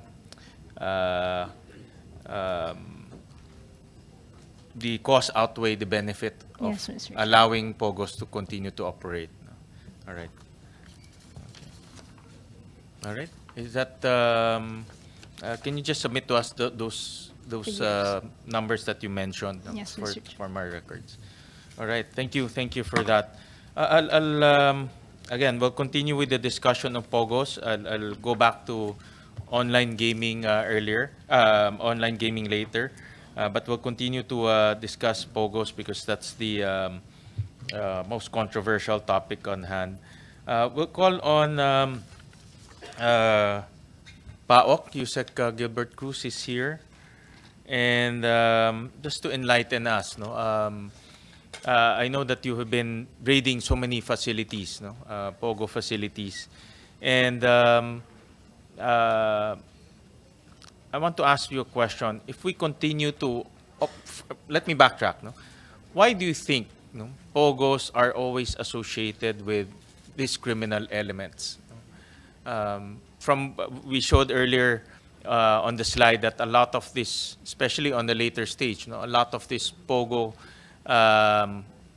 entities that you raided, they all have the same hallmarks. No, human trafficking, torture, even prostitution, and then during our raids, no, I went with you to inspect some of the facilities. We also found out that a lot of these elements are being run by criminal syndicates, you know, who have criminal records abroad. Some of them, or most of them, have warrant of arrest. You know. In your opinion, how come these POGO entities are always associated with criminal elements? You know? How come they're closely linked? You know? From your analysis, Yusek Cruz. Basically, sir, they're looking for a place to do their thing, like yung scamming activities. And I think nakita nila, sir, yung Pilipinas as their playground. When I say playground, sir, things they need to continue to operate their legal activities are available here, like having a new identity. Every time we raided the POGO hubs, this is a constant thing that's happening in every raids that we're doing. Laging may mga fugitives, sir. Sometimes we get 15, 9 fugitives in other POGO hubs, 11. And checking on their identities, they already assume identities. And kung mapapansin mo, sir, meron na silang mga driver's license, meron silang mga PhilHealth cards, meron silang mga even birth certificates, and passports. In some cases, nakakuha kami, sir, sa Thailand ng mga passports. So, we're thinking na, kaya, sir, naging naging puntahan tayo ng mga criminal elements dito is because they can get what they want here. And in cases that they run into trouble with the law, naayos nila, sir. It's really hard to accept their reality, but in most cases, sir, naayos nila yung problema nila rito. And yun nga, sir. And then, nakuha nila, sir, yung mga weaknesses ng mga Pilipinos. And ang isa pang problema, sir, na nakita namin is yung existence still nung pre-registered SIM cards. We're talking about online gaming here, sir. And what's the common denominators in POGOs, in online gaming na yung sinasabi nga ni Chairman na pag tinanggal nila, maya-maya nandiyan na uli. Kasi there still exists yung pre-registered SIM cards. They can avail of these pre-registered SIM cards dito sa atin. Nakakagawa kasi in one case, we demonstrated yung paggawa ng mga SIM cards kasama yung mga media kung paano ginagawa. Dito lang ginagawa eh. And they can even contract a group of pre-registered SIM cards creator para gumawa ng thousands of SIM cards for them. So, not unless we can solve the problem of this pre-registered SIM cards, sir, hindi matatanggal dito, sir, yung POGO. Kasi they always hide behind dito sa mga fake identities na to, sir. After getting what they want, let's say, pag nakuha na nila o pag nasuba na nila o pag na-scam na nila yung isang tao, tatapon lang nila yung SIM cards and that's it. Nasira na yung buhay ng isang tao dahil dun sa isang pre-registered SIM cards. They'll just use another pre-registered SIM card na ginawa nila for the purpose of scamming persons. Ano? And in recent raids na ginawa namin, may mga nakuha kaming pre-registered SIM cards na nanggaling na po sa what country is that? Sa ibang bansa, sir. So UK, yeah. Meron tayo sa UK, meron tayo sa India ng mga pre-registered SIM cards. So, sabi namin, hanggang nag-i-exist itong mga to, sir, hindi mauubos yung online gaming na yan, hindi mauubos yung POGO na yan, sir. Kasi, sir, dito, nakakakuha sila eh. Kahit anong bantay natin, sir, okay, nasira na natin, sir, yung number 3, number 4, number 2 na pinakamalalaking POGO hubs dito sa Pilipinas. Pag kumalat ito, sir, dahil meron pa rin silang pre-registered SIM cards, they can do scamming in houses. 50-50 persons, sir. Sa mga condo, sir, they can do scamming, sir, as long as they possess and they can avail of these pre-registered SIM cards. So, yun, sir, ang nakikita namin na problema. And of course, sir, dapat maghigpit talaga tayo rito pagdating, sir, sa mga government-issued IDs. Kasi sabi ko nga, sir, Philippines is really a playground for them now para gumawa, sir, ng mga scamming activities nila and criminal activities as well. Kasi, sir, hindi lang po scamming ang ginagawa nila. They're now doing kidnappings, killings. They have enforcers now, sir, dito sa atin. And na sila mismo, dati, gumagamit pa sila ng mga Filipino counterparts. But later on, they realized na lagi silang nahuhuli pag may counterpart na Pilipino silang kasama. Now, what they're doing is, nag-i-import na sila ng mga, it's either retired military from other countries or some are retired policemen. Ito po ay nasa record natin, ano, na ang hinahabol namin dun sa ibang POGO hubs are retired military or retired policemen. And probably that will explain why we have military uniforms and military and police uniforms doon po sa mga POGO hubs na nire-raid natin. And yun na po ang ginagamit nila. No? Sila na mismo, they have their own rule. They created their own parang batas sa loob ng POGO hub. And these POGO hubs are self-contained POGO hubs na lahat nandun na eh. Hindi na kailangan lumabas ang isang Pogo Hub worker. They have prostitution inside, they have KTVs inside, they have doctors inside, they have pharmaceuticals inside. Groceries. So you don't need, pag nasa loob ka po ng Pogo Hub, you don't need to get out dahil yung sinusweldo mo, doon mo nalang binibili, yung Pogo Hub na rin ang maniningil sa'yo. Yun lang nga, pag hindi ka nakakabayad at ayaw mo magbayad at ayaw mong gawin yung pinagagawa nila or siguro hindi ka po nakaka-comply sa kote nila, then you will be subjected to tortures. And yung pong mga nakikita natin videos na palala na po ng palala eh. There are more gross videos na hindi na po namin sinasama dahil baka hindi nyo na ho ma-take. Yung kanina nga, may nasingitan pa tayong isa dyan dahil hiniwa-hiwa ho yung puwit nun tapos nilagyan ng ketchup na maanghang. So ganun na ho sila ka, parang sabi ko nga, this is their playground now and they can do whatever they want. So, yun lang po, sir. Thank you for that, Yusek. In Yusek, after raiding, we have raided 2 probably, or 3, no? Huge Pogo hubs. The one in Las Piñas, the one in Bamban, and the one in Porac. And seems to me na these are really probably the biggest, no? Operating in our country. Have we already apprehended, have we already stopped the perpetrators of these Pogo hubs? Meaning, have we already apprehended or charged the mastermind of these Pogos? Tapos na ba? In other words, tapos na ba ito? Are we seeing the end of this type of criminality?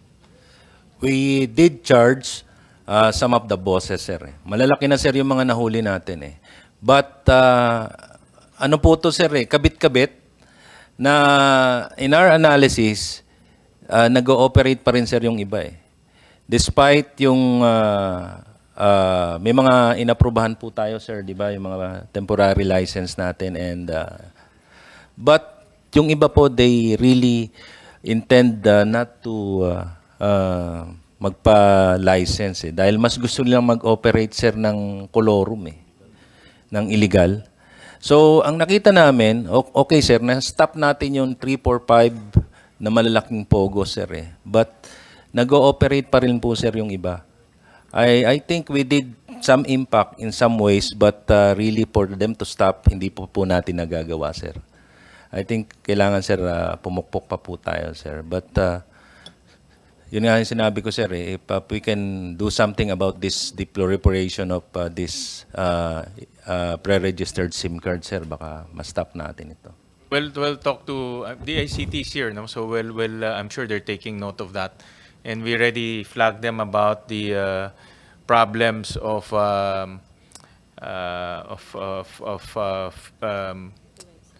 the fake SIM cards, or not fake SIM cards, but the fake identities being used in SIM cards. No, we already flagged them with that. We'll talk to them later on about that. No? Because a lot of this, when you talk about digital, internet, we have no choice but to talk to the ICT. No? Because they're the agency that is supposed to be leading the way in assuring the public that the digital space is safe for everyone, no? And not being abused. No? But obviously, that's not the case. No? We're not seeing that. So we'll hear from the ACT about their efforts to clean up the digital space in our country. No? Ang next question ko, Yusek, there's also a school of thought that if we ban Pogos, they will go underground. No? Or if we ban Pogos, the illegal will continue. Because they're illegal. Whether we ban or we don't ban, they will continue. What is your opinion on that? Do you think banning Pogos will still yield to the same illegal activities? based on your expert opinion and based on your observation, I'm sure you've seen a lot of all of this, yung kanilang patterns, no? You've seen a lot of the patterns, you see a lot of their mentality. So what's your opinion on that type of school of thought? Well, definitely, sir, Mr. Chair, when you ban POGOs, tama yun, sir. Ma-stop natin yan. But we need to yung be more sir, yung mas masigasig tayo sa pagpa-follow up. Dahil yun ang mangyayari, sir, eh. Pag na-ban natin yan, magliliitan yan, sir, eh. And then, magigirilya yan. Yung ginagawa nila sa multinational, yun, sir, ang mangyayari. They just do scamming activities in houses. So, yun lang, sir, ang magiging problema natin. But, ang solusyon naman na ino-offer namin dyan, sir, we can do it on a local level na, sir, eh. If, let's say, the mayor or the governor or the city mayor will be aggressive, sir, in running after this, yung mga kolorum na POGO hubs na ito, yung mga maliliit na to, sir, mas madali na, eh. Compared, sir, dito sa malalaki, sir, it's hard. I mean, sir, we already told you our stories on how hard for us to even apply for search warrant, even to get help from other law enforcement agencies. Medyo hirap po kami because of the connections, because of the network, because of yung resources na ginagamit, sir, ng mga management ng POGO hubs na yan laban sa mga gustong manghuli sa kanila. Unlike, sir, kung maliliit, sir, I think yung local, sir, kaya na, eh. Alimbawa, sir, in other cities like Valenzuela and Bulacan, they already banned POGO hubs there, sir, operation of POGO hubs. So it would be easier, sir. Kasi pag sa local, sir, you can check on do you have the proper mayor's permit o kaya do you have the necessary fire code compliance in that area, sir. Tapos it will be very easy kasi, sir. Halimbawa kung sa bahay yan, sir, yung bahay lang na yun, sir, ang bukas ang ilaw sa gabi. So, ang daling makita na nun, sir, eh. So, it would be easier, sir. Comparing dun sa parang fortress, sir, na gigibain natin, sir, yung gate o akyatin mo pa yung gate para makita mo yung operation, which is what they're doing in this mga POGO hubs na malalaki. But kung nasa subdivision sila, sir, even the homeowners association, sir, kaya na pong pasukin yun. So, mas madali, sir, kung Pero, banning, sir, pwede pong mangyari yun. Hindi po magiging problema, sir, yung madidilute sila. Yusek, nakita ko kasi, no, in our times when we inspected the facilities, I saw some of the workers there. They transfer from one company to the other, no, from one POGO hub to the other. In fact, they start off as legitimate or legal, and then they end up working in illegal. No? I saw some paperworks regarding that. Yung mga IDs na nare-recover, yung mga working permits na nare-recover. So, in other words, nag-umpisa sila legal, but they end up in illegal. And they transfer, they move around. No? That's what we, at least that's what I saw, no? in those briefings and the inspections that we made. Is that the same pattern that you've seen in the past raids that you conducted? Opo, sir. Now they're doing it in groups. Dati, isa-isa lang, sir, eh. Now, ang nakikita mo namin is, pag mainit dito, sa isang POGO hub na ito, they'll just, a group of 10 or 20 persons, lilipat lang yan sa isang POGO hub. So, yung mga team leaders nila, now they are, kasi, sir, when you are obliged to reach a certain quota, let's say 5 million to 8 million, yung isang group of 20 or group of 10. Diba, inobliga ka, sir, na you need to reach 8 o 10 million quota every week. Ngayon, sir, the same group, sir, paglilipat yan, sir, isang grupo na yan. So, palipat-lipat lang sila, sir. Eh. Sa mga POGO, sir, dito sa Metro Manila and even in POGOs in Region 3 and Region 4, sir. Palipat-lipat. Even, sir, yung mga nare-rescue namin sa Myanmar, yung mga nare-rescue namin doon, sir. Dito sir, sa Pilipinas, yung mga Pilipino doon, ngayon supervisor sila rito eh. And they're handling groups na already.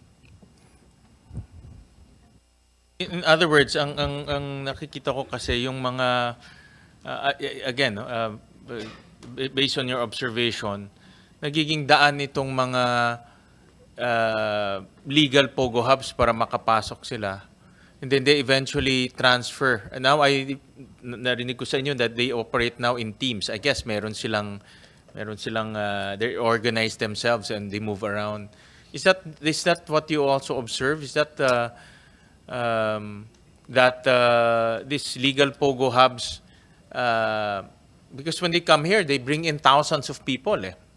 So I'm not sure if they can monitor all of the movement of those thousands of people, especially if they don't perform. No? So, and that's what I see when I inspect yung mga IDs. Nakita natin yan, the IDs of different pogo hubs. So based on your observation, is that the phenomena? Is that a pattern that you are seeing, that these legal pogo hubs become the door that opens, and then once they're in, nandito na sa Pilipinas, it's easy to move around? No? Yung mga legal pogo hubs, sir, frankly speaking, sir, dyan din po tayo nakakakuha, sir, ng mga, ng mga scammers. Most of the pogo hubs na ni-raid namin, sir, may mga license yung iba And yet, they're doing scamming activities inside those pogo hubs.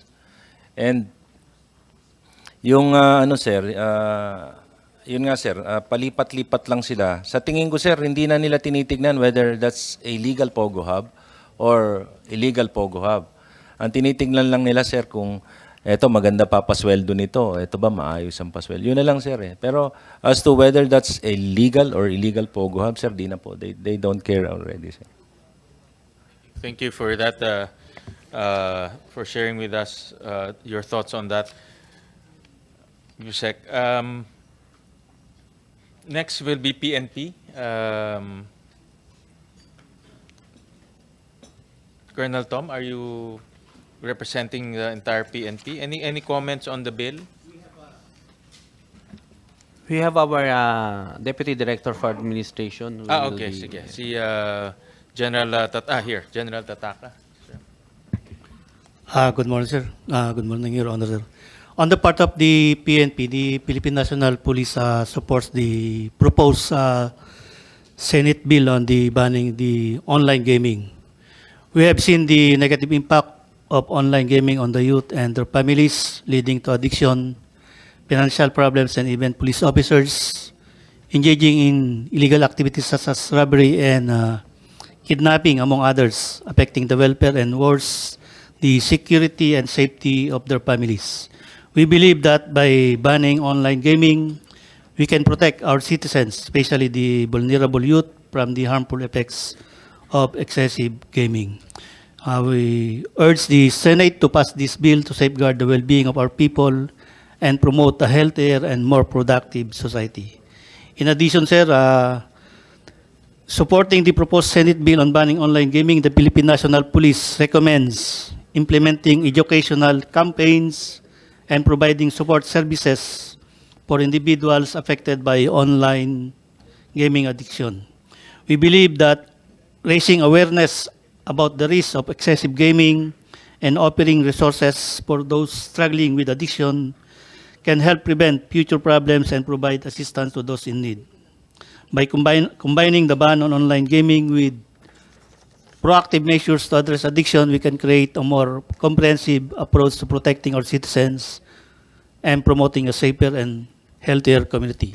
That's the part po ng Philippine National Police in behalf po ng aming Chief PNP. Thank you, sir. Thank you. General, you support both banning the online gaming and POGO. Yes. Tama. So kanina we discussed that online gaming has two business models. One getting bets from abroad and one getting bets from domestic. Both the Yes. PNP supports that. Yes, sir. And based on your experience, I've read this in some of the news reports. I won't go into the yung nawalang sabongero, no? I won't go into that. But from your experience, because for me, no, one of the most concerning is our own policemen gets involved in gambling, no? And I've seen news reports about that, no? For example, our own policemen, because online gaming is so accessible, you know? And unlike a casino, diba? Like for us who work in government, we cannot go in casino and play, no?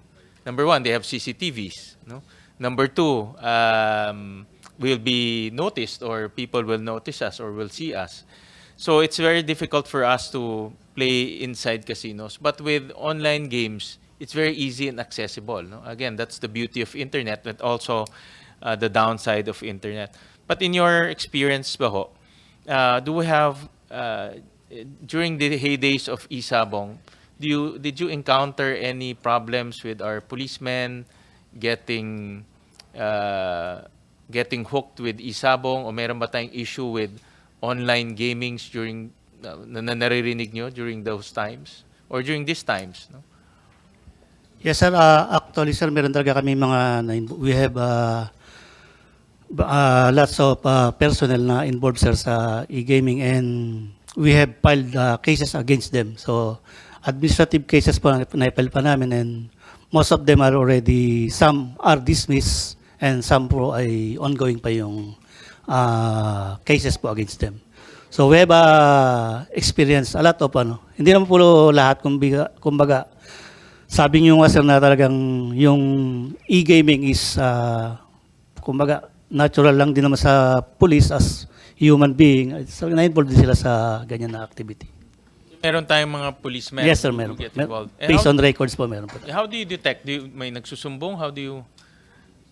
Kasi ang, for me, the most concerning is a policeman indebted. Kung nagkakautang sa casino, nagkakautang sa online gaming, I think that's a very dangerous, no, situation and very concerning for the communities, no? So how do you detect all of those? Yes, sir, meron po kasi kaming parameters po. Sometimes meron po kaming spot inspection sa mga, during inspection, chine-check po namin kanilang cellphones. So, during sa inspection na yan, nakikita na meron sila mga naka-upload na ganun na games, mga apps. So, yun po yung start po ng aming investigation against them. Titignan po namin yung kanilang background, ilan na ba yung kanyang salary compared po sa kanyang utang. So, doon po lumalabas po yung na talagang yung personal natin yun is addicted na po sa illegal gambling, so, e-gaming. Thank you for that, and I congratulate PNP for being proactive, no? Again, no, the most dangerous situation will be a policeman indebted because of gambling, no?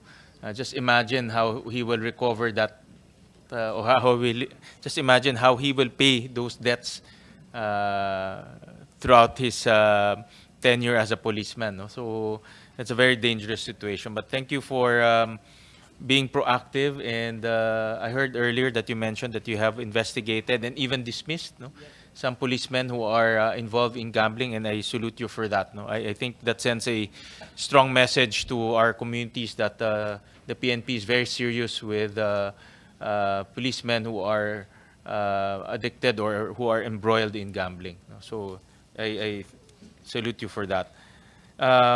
Any comments from NBI regarding the proposed measures, the proposed bills? Yes, good morning, Mr. Chair. Actually, in addition doon sa statement ni Executive Director Jose Gilberto DC Cruz, yung SIM cards pre-registered, actually nag-evolve na ho ang technology natin. Ang na-observe ho namin sa Philippine cyberspace is yung utilization ng virtual numbers or foreign numbers. For example, if you're using a Telegram platform, you can buy virtual numbers using ton coins, which is exclusive only sa platform na yon. Then you can use it in any mode of communication. So in terms of tracking from the law enforcement perspective, definitely wala ho kaming makikita doon kasi naglalaho na yun sa cyberspace. I think ito siguro ang pwede rin natin tingnan with the ICT and NTC kung paano ho natin ma-address yan. Especially unregulated ho yung ating mga platform like Telegram, Signal, etc. I think uupuan ho namin yan with the ICT, how to address those issues. And then, Your Honor, in terms of the position of the NBI, basically the NBI concurs with the eventual ban of POGO in the Philippines, with the caveat that the total ban on POGO be done gradually. Given the fact that there are at least 5,000 Filipinos are direct POGO employees, while 30,000 of the 65,000 indirect hires are also Filipinos. And in addition to the provision, Your Honor, under the Senate Bill 63 and 1281, the prohibition covers only acts that promote or encourage online gambling. This is referring to public officer or employee. The NBI is somehow proposing that the prohibition would be extended to other acts, such as having knowledge of the existence of the operation of online gambling in his or her jurisdiction, meaning yung public officer employee. And if he fails to abate or to take action or tolerates the same in connection therewith, para ho at least mas rigid ho yung ating measure in terms of curbing itong POGO operation. That's all, Mr. Chair. Thank you po. Thank you. Thank you. Thank you for your comments. We want to hear also from NSC, National Security Council. Any comments on the matter?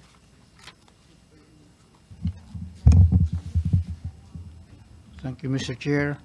The NSC also supports the three bills, Senate bills in consideration today pertaining to online gambling and on offshore gambling activities.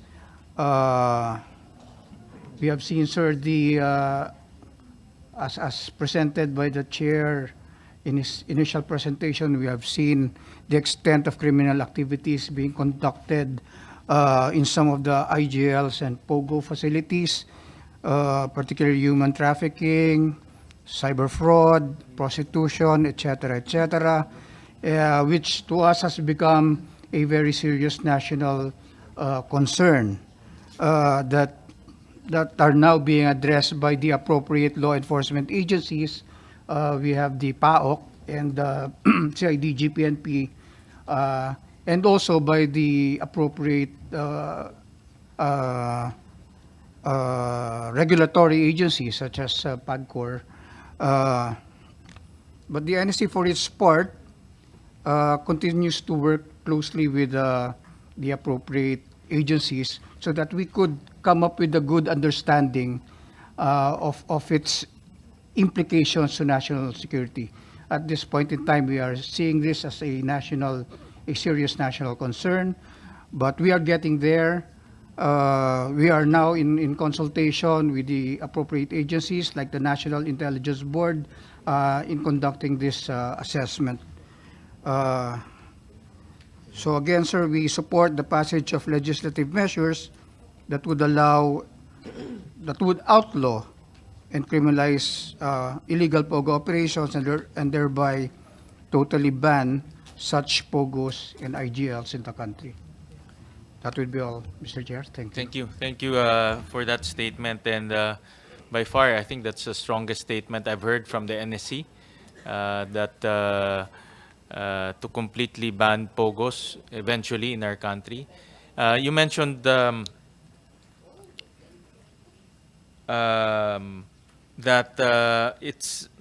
currently it's considered a national security concern. But you also mentioned that we're getting to the point that it's becoming a national security threat. No? Did I get you correctly, sir?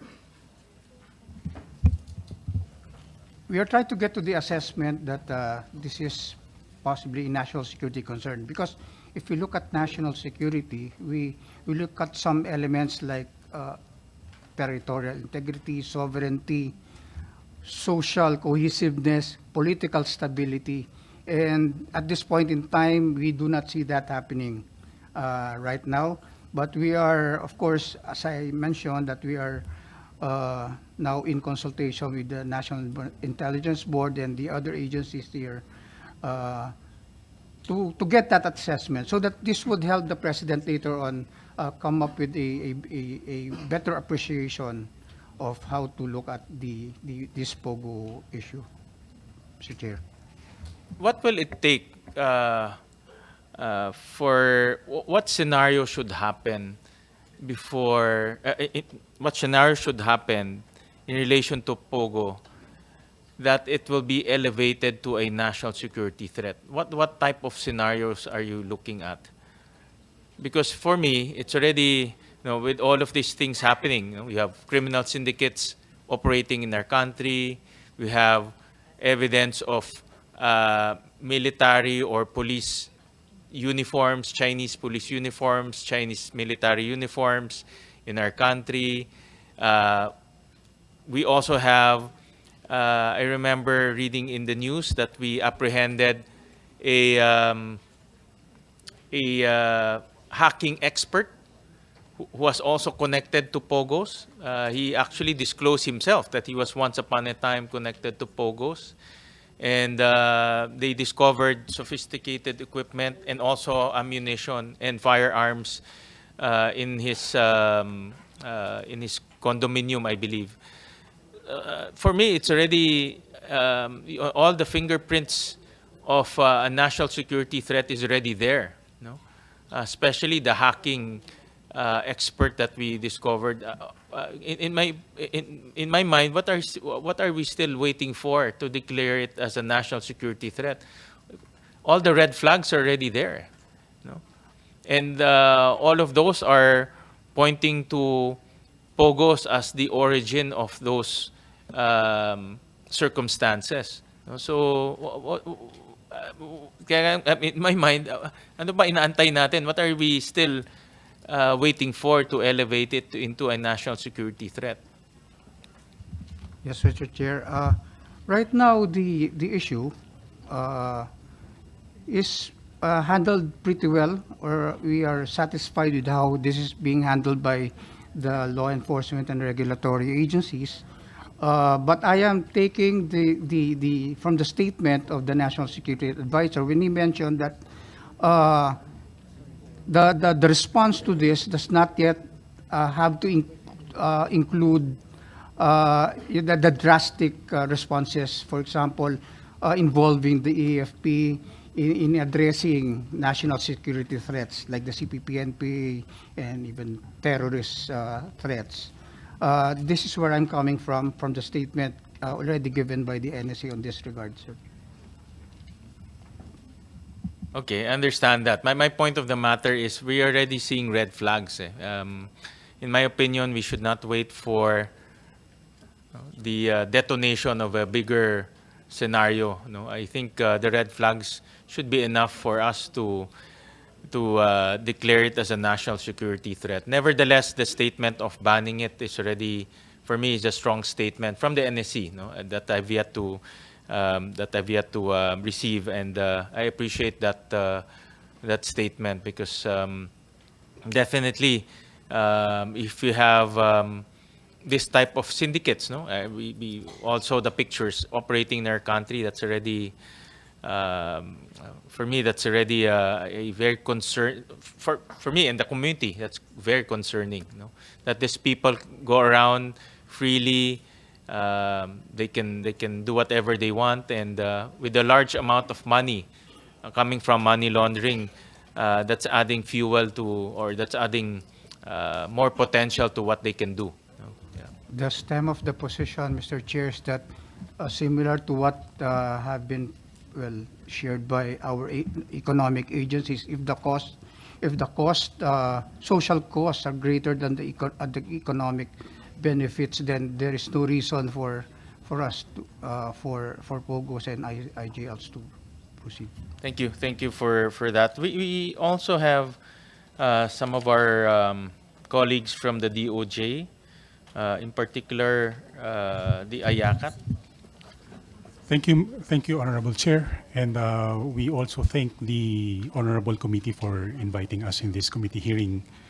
And I speak, Your Honor, on behalf of the DOJ Interagency Council Against Trafficking, and we affirm and echo the statement as provided by the Honorable Chair in his opening statement as regards to the ramifications of these POGO operations, as well as we affirm the statement of our good USEC Cruz of PAOC. We commend PAOC as a partner of the IACAT in all its activities in raiding these illegal POGO operations.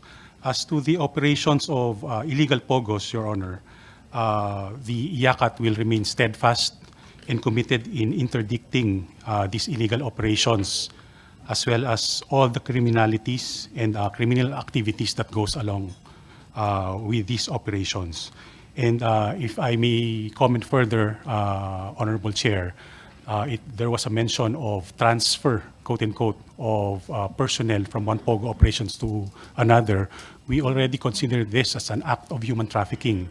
The very act of transferring from one point to another, or from one POGO operation to another, is an act of human trafficking, and it is considered as forced criminality on the part of those personnel.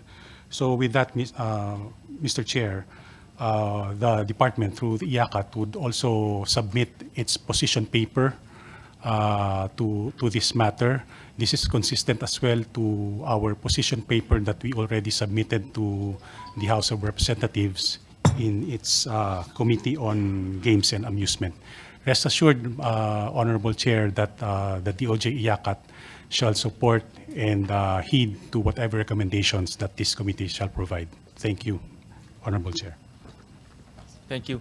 Can you, Executive Director, can you elaborate the position paper that you submitted to? Yes. Just to spread into the record so that we'll capture it during our discussion. Yes, Honorable Chair.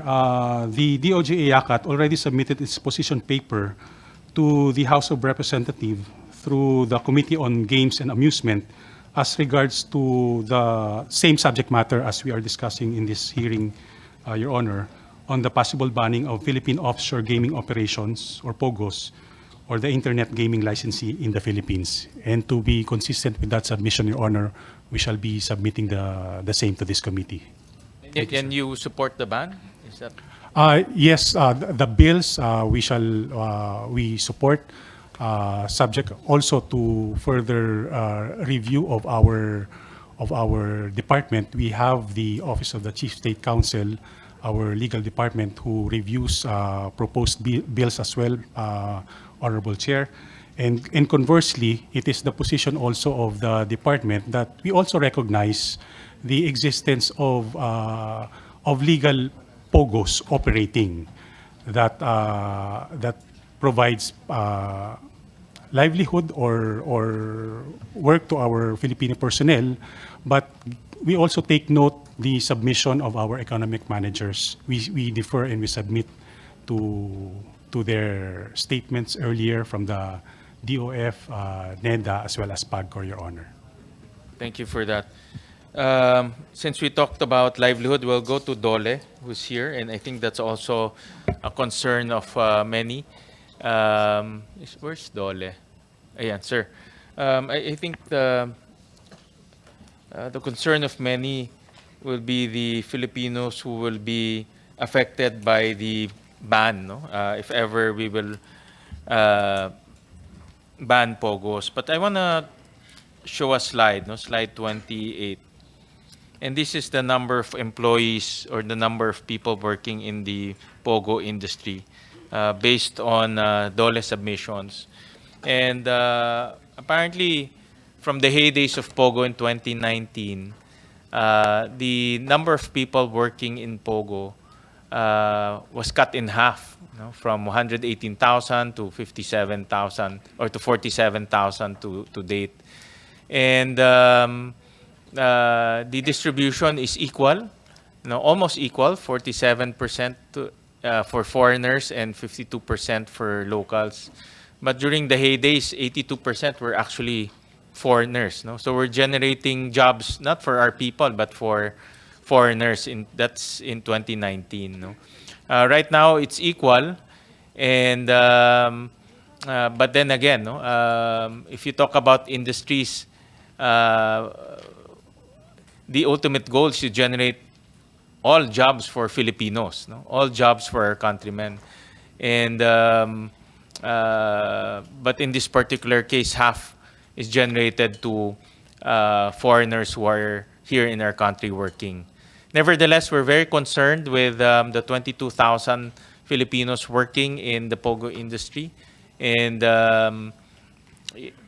in an eventual banning of POGOs, what can we extend through DOLE? What can we extend to our kababayans who will be displaced with the ban in POGOs?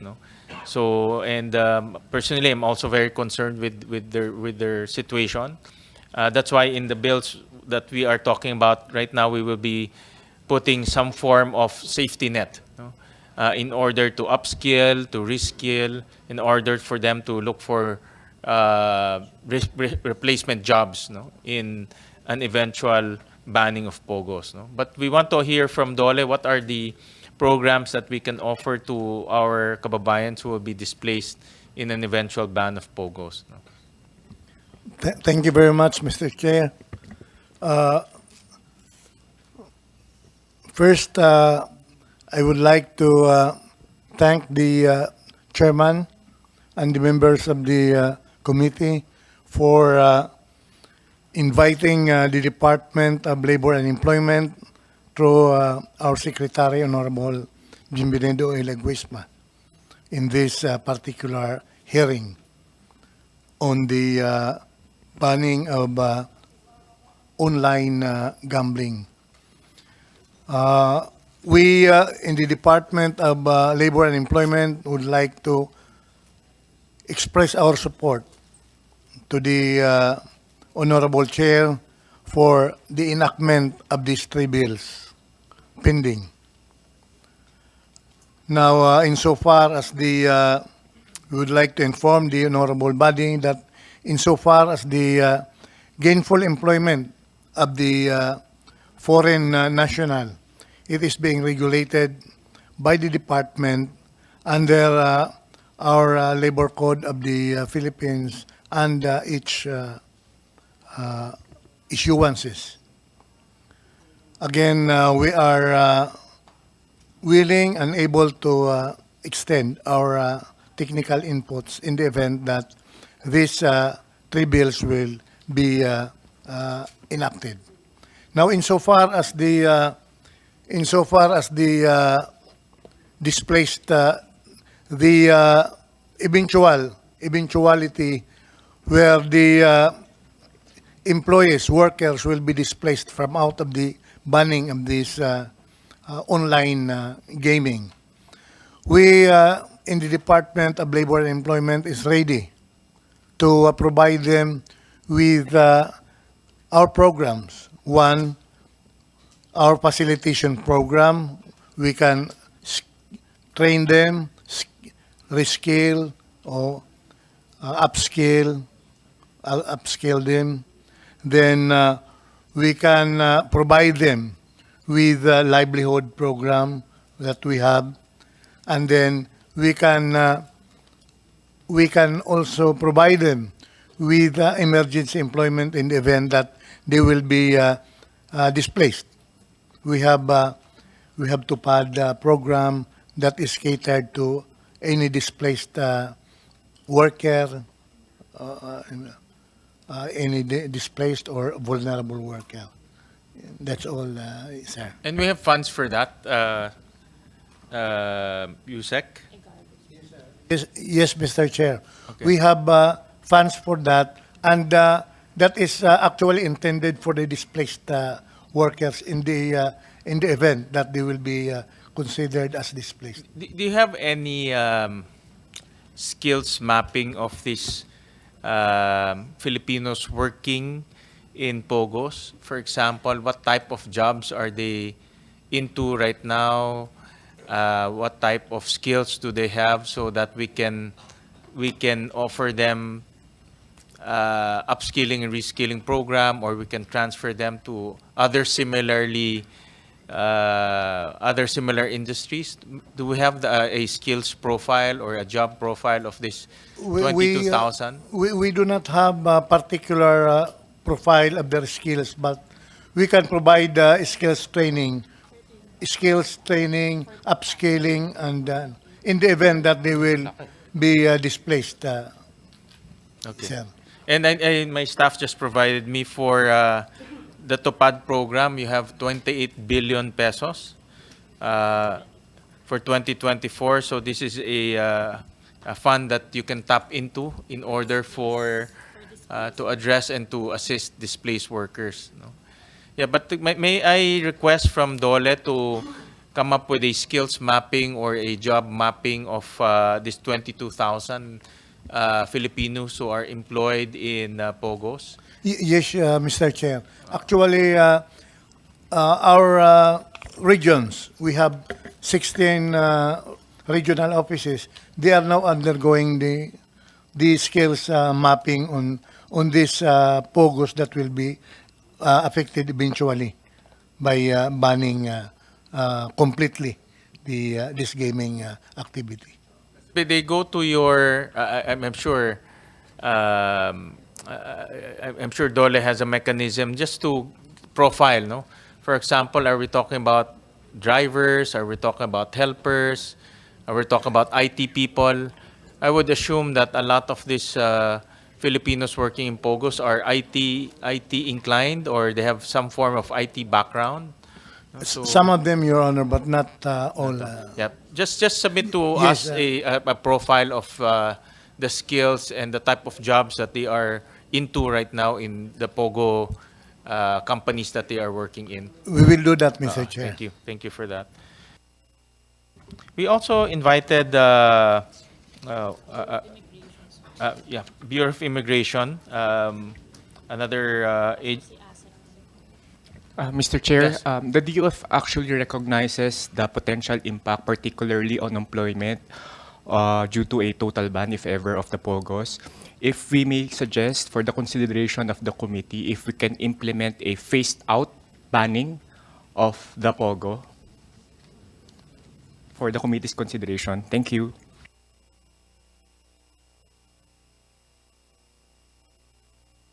Thank you. Thank you for that. To Bureau of Immigration, Attorney Siriban. Good afternoon, Mr. Any Chair. comments on the measures? Mr. Chair, on the part of the Bureau of Immigration, we would like to inform the Honorable Committee that we strongly support the proposed Senate bills for the banning of online gambling and POGO operations, Your Honor. The BI will be submitting in the next few days a position paper, Your Honor, regarding the matter. Also, in addition and in support to the statements of Yusek Gilberto Cruz of PAOK, we would just like to give a quick update on the deportation of foreign nationals arrested during the operation. So as of July 8, 2024, foreign nationals that were arrested in various raid operations in Las Piñas, Hongtay, Rivendell in Pasay, Smart 12 in Pasay, San Valley and Clark, in Banban, Tarlac, and Lucky South 99 in Porac, Pampanga. Out of the total 3,492 foreign nationals arrested, the BI has already deported 2,313, or roughly 70% already, Your Honor. So those foreign nationals already deported are effectively already in the blacklist, so they can no longer return to the country in case of any attempt to re-enter the Philippines, Your Honor. Exclusion orders will be issued by the Bureau of Immigration to bring them back to their home country, Mr. Chair. That will be all, Your Honor. Attorney, how much, you mentioned that you've already deported 2,300 plus individuals. How much is the cost of deportation, and who bears the cost of deportation?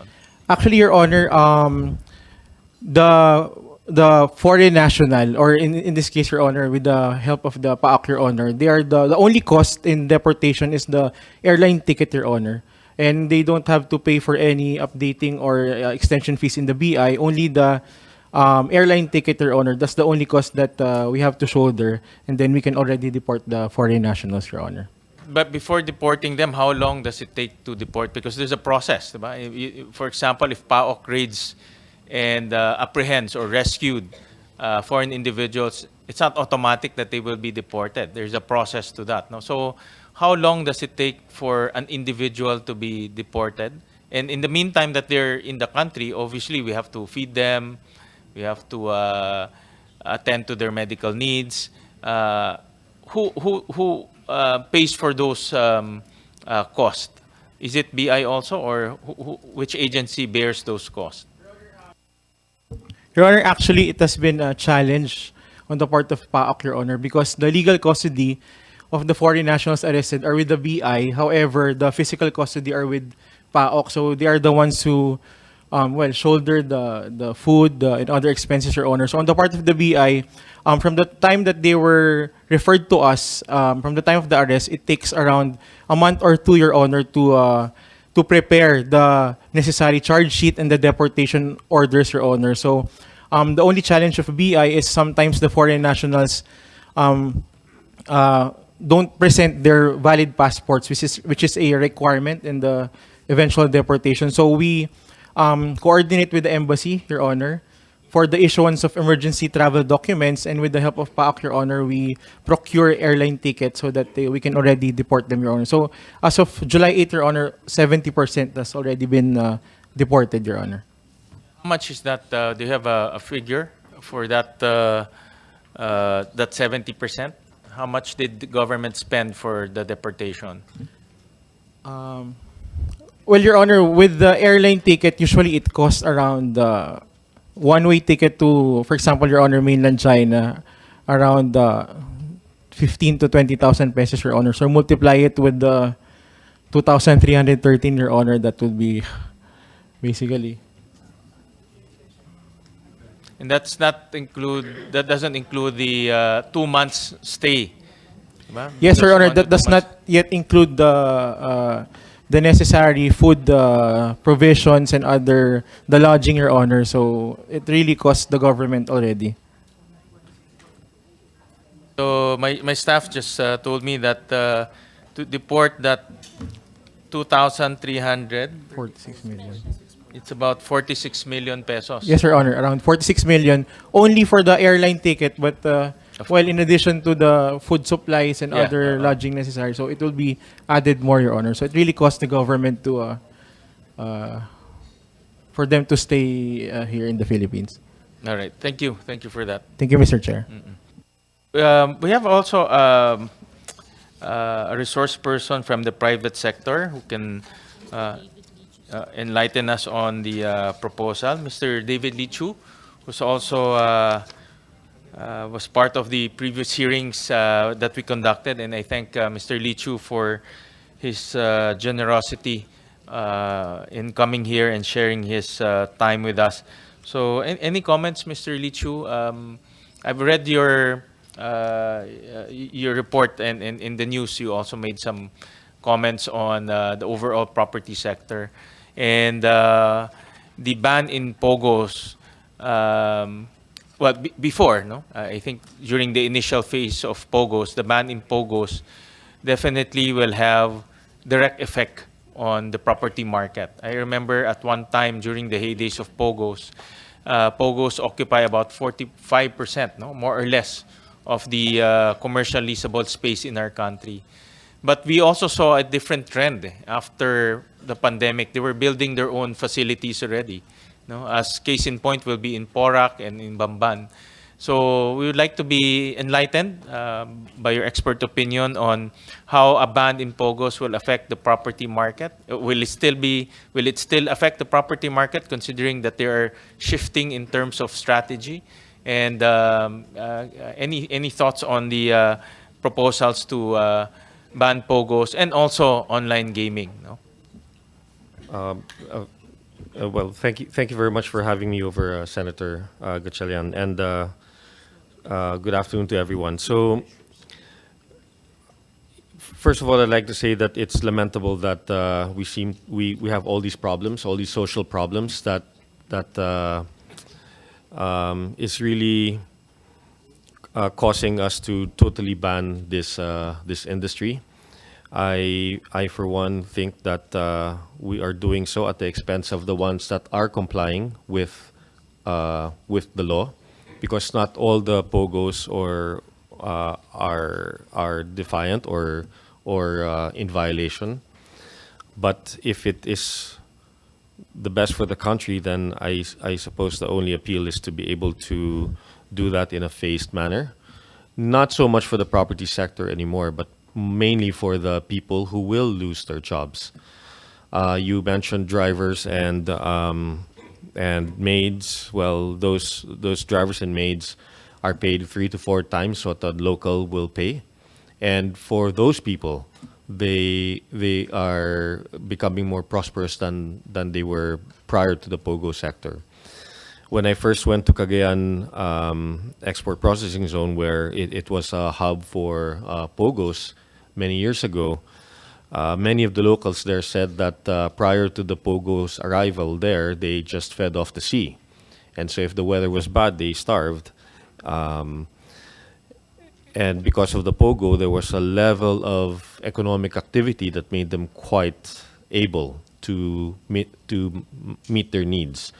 And I suppose if we look at what happened in Porac and what happened in Banban, very small communities where they became the largest economic driver in those areas. And the local community might have protected them until they were discovered, primarily because they were such a big economic contributor to those locations where there are very few investors. Again, it is unfortunate that we seem to attract a number of these mafia gangster-related operations, but I want to stress that not all of them are like that. At least the ones that we have dealt business and signed deals in Makati or Pasay comply with the very strict regulations of the government. I suppose we attract all these gangsters, but as what some in the panel have said also, is that we need a sense of reflection on why we allow these gangsters to operate, and we cooperate with these gangsters. So that is probably a point of reflection for us as a community, and what drives us to do these things. I mean, it's not just this industry. If you look at sexual abuse amongst minors, we have to ask ourselves, why do parents sell their children? What drives them to those motives and to those actions? It's a big social issue. It's a big philosophical and education issue. I did notice from the gentleman from the Department of Finance that one of the costs is 500 million pesos going to enforcement of the law, and perhaps that these issues that we're going through could be partially addressed by doubling or tripling or quadrupling of that budget, because the revenues that we're generating from this industry alone can justify that multiple increase in law enforcement, whether that comes in terms of better technology or better manpower or better training of manpower. That's beyond me. As far as the property market is concerned, we think the industry still occupies 1 million square meters of office space, and this is the ones that we have tracked legitimately. The ones that happened in Bamban and Porac were totally out of our radar. But there is a benefit for the ones that are complying, and that benefit is quite significant. It's not just about the rent they pay. It's about the confidence that they instill in entrepreneurs to build to take risk and build more buildings. Building those buildings isn't just a matter of taking a loan. It's about building communities all throughout the country. That is one of the things that we are going to lose if we have a total and sudden ban of this market, because we're not just going to hurt the illegal operators, but we're also going to hurt the legitimate ones that are gainfully employing a lot of people. Yes, I do abhor the social ills that are attached to this industry, but that is primarily driven by people who shouldn't be here in the first place. And I think a big portion of that solution is about better enforcement that may or may not be solved by more funding. I don't know. I also would like to propose that the POGO sector, or the BPO segment of the POGO sector, isn't just about China. Australia, Japan, US, Canada are very big gambling markets, and we can benefit from that by trying to entice them to set operations here, and hopefully they will be more compliant than their Chinese counterparts. There is a very big market that we will forgo that will bring investment here, legitimate investment, if we just shut them down altogether. Lastly, I think the benefit of if we do proceed with banning the POGO sector and the online gaming sector, then a staggered process will make it easier for developers to find replacement tenants, because there's 18 million square meters of office space today all over the country. 18 million. The POGO sector only occupies 1 million square meters. At the height, it was probably 2 million square meters. At the most that they occupy is about 1 million square meters. Maybe the stragglers and the illegals and the big POGO hubs like Porac are fewer and far between. I don't think there are the majority of the cases. I defended the POGO sector quite vocally in the last 3 years, primarily because of the economic benefits that we could not lose. In my opinion, we could not afford to lose during the pandemic season and the process as we exited from the pandemic. Now, 4 years after, with less office space overhang, there's still 3 million square meters of office space vacant all over the Philippines. If we remove this altogether, that will add another million at a time when the property market is trying to recover from this crisis. Why is this so important? Because the Philippines is in a very, very enviable position as far as the office market is concerned all over the world. Today, the office market in the US, the office market in Canada, the office market in Western Europe, the office market in Australia are all being destroyed right now because of the effects of the pandemic, work from home, high interest rates, high inflation. They're being destroyed at the moment, and that's producing turbulence in the banking sector. The Philippines is one of the few countries where demand is still growing net positive. And we have to be quite thankful for that. And if we are going to shut down a large portion of this demand driver, then I would encourage that we do so in a processed manner and not just abruptly.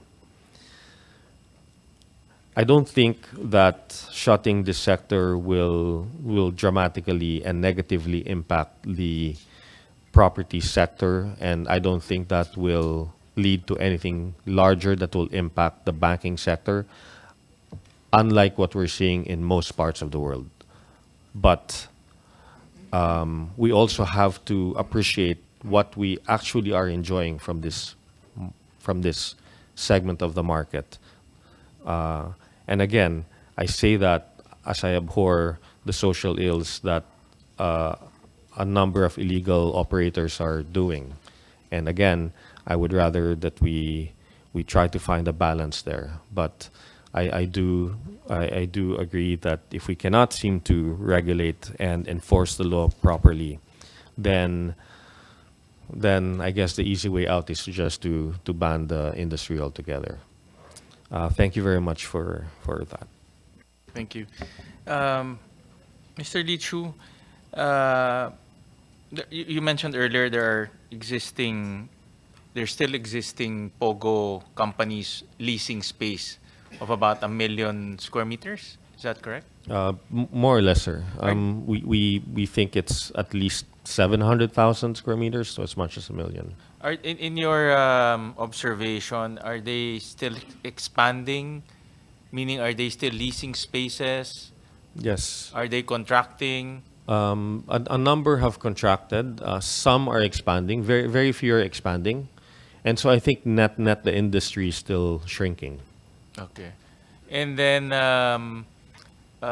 the space that they left, this POGO companies or the overall industry is shrinking. So they free up space. What industries are taking up those spaces?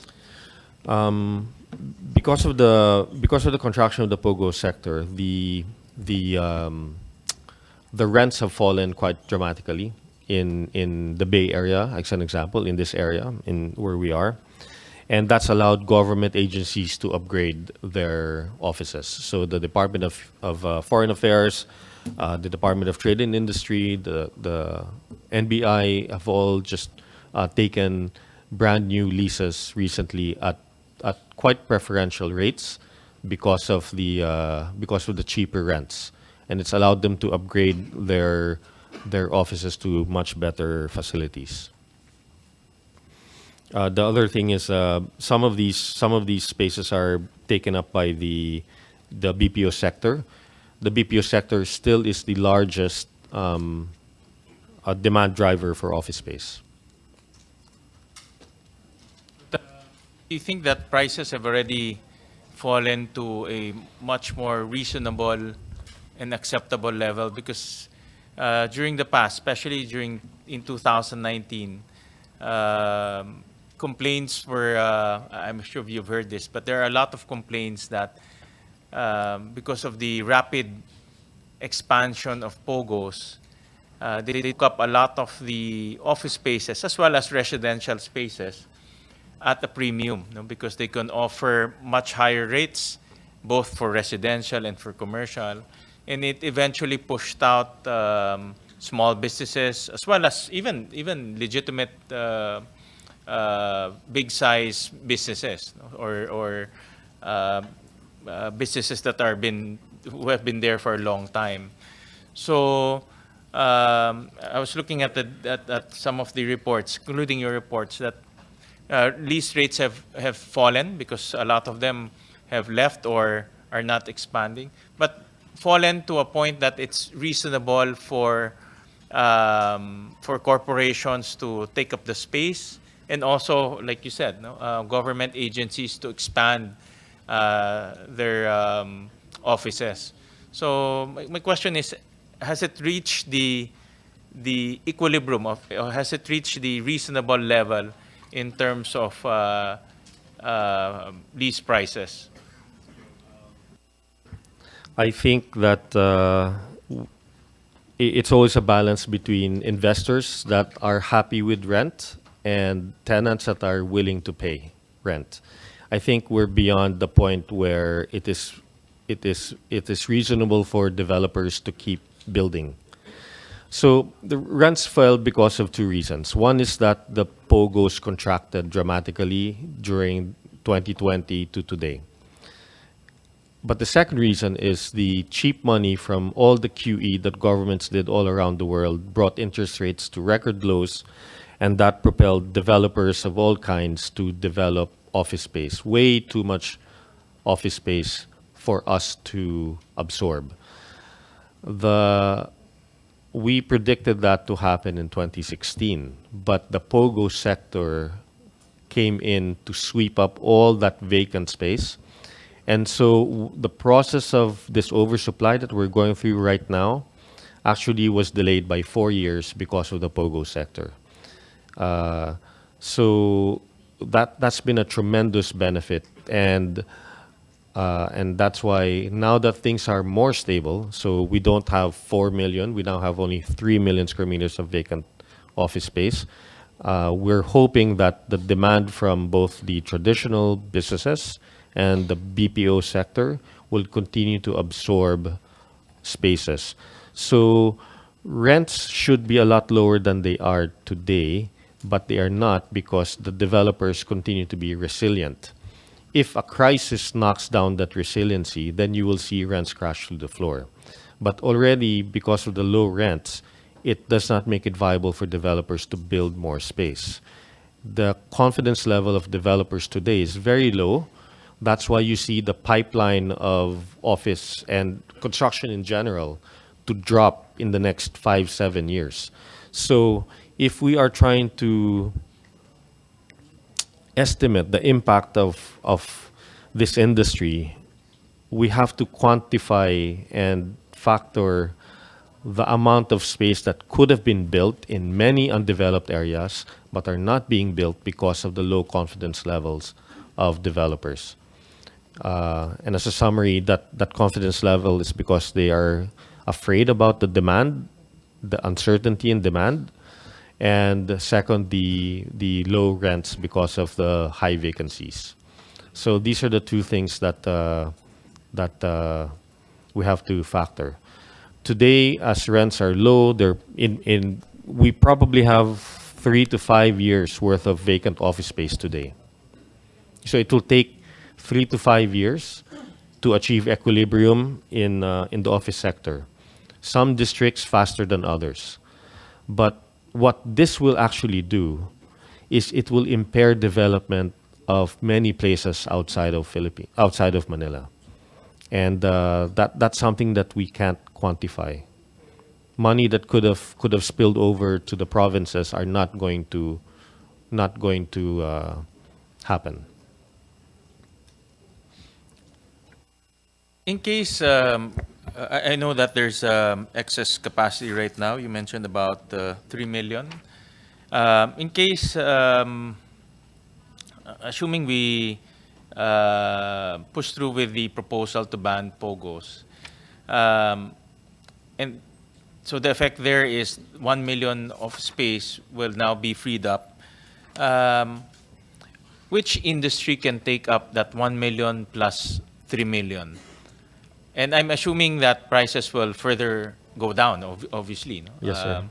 But from your experience, what industries can replace those freed up spaces? And I say this because I noticed that POGOs also occupy a unique office space. No, I would assume. No, they're not the typical office space. Probably they're like a BPO. No, they're one big floor and it's probably a IT oriented building. So I say that because I want to understand also what type of industries can replace those office spaces that they will be leaving. At this moment, sir, I only see the traditional offices and BPOs taking it up, and if that's the case, then it will still take 3 to 5 years, 3 years at best, 5 years to achieve equilibrium. Although I think by 2028, 2027, vacancy rates will be closer to between 8 to 10%, and that should give it some level of balance already. But it's only then that developers will start saying, okay, vacancies are okay now, let's start building. And then you won't feel the impact of that until the buildings are up 2 to 3 years after. Yeah. Thank you for that, Mr. Lichu. And let me call on the ICT. I think we've heard a lot of the comments, engineer and attorney. Yes, good afternoon po. Good afternoon po, Mr. Chair. Yeah. I'm Gladys De Ocampo from the ICT. And on our part, we fully support the bills stated. And as the ICT po, to address yung concerns kanina, as the ICT, we can create the policies and the guidelines for which to support the banning of the POGOs. And the concern of USEC Cruz po, when it comes to registered SIMs na po yung mga fake identities. I do understand that NTC in practice currently with the SIM Registration Act, all the telcos are do implement this live selfie capture, facial liveliness check. So lahat po sila nagko-comply doon with it when it comes to SIM registration.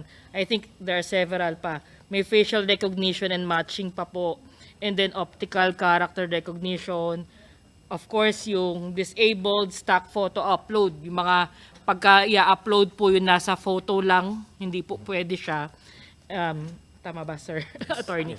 And to also address naman yung virtual asset concern with when it comes to NBI, we have the CICC that could, they have digital forensics po that could probably trace itong mga virtual assets, yung movement.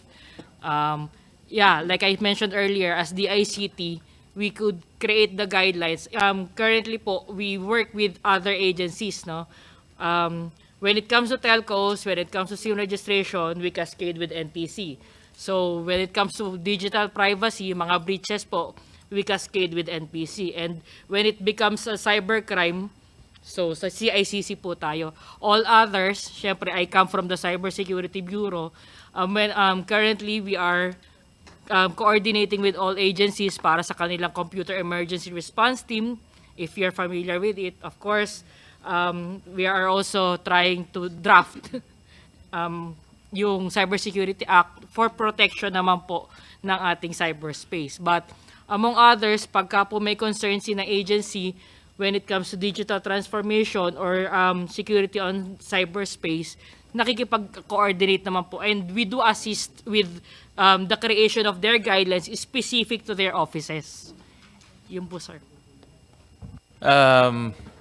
Well, the biggest elephant in the room is the SIM card registration implementation. I think we've seen that we had a lot of high hopes when that law was signed, but it seems to me that it's still far from ideal. I think all of us still get a lot of nag-offer ng condo, nag-offer ng loan. I still get that a lot.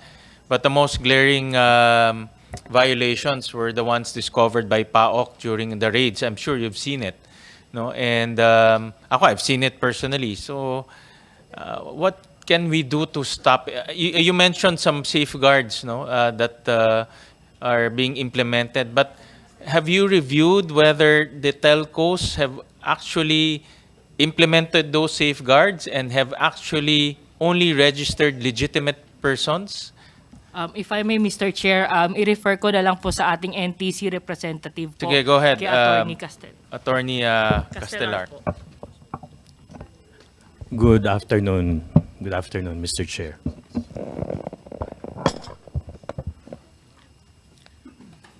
Good afternoon, Mr. Chair.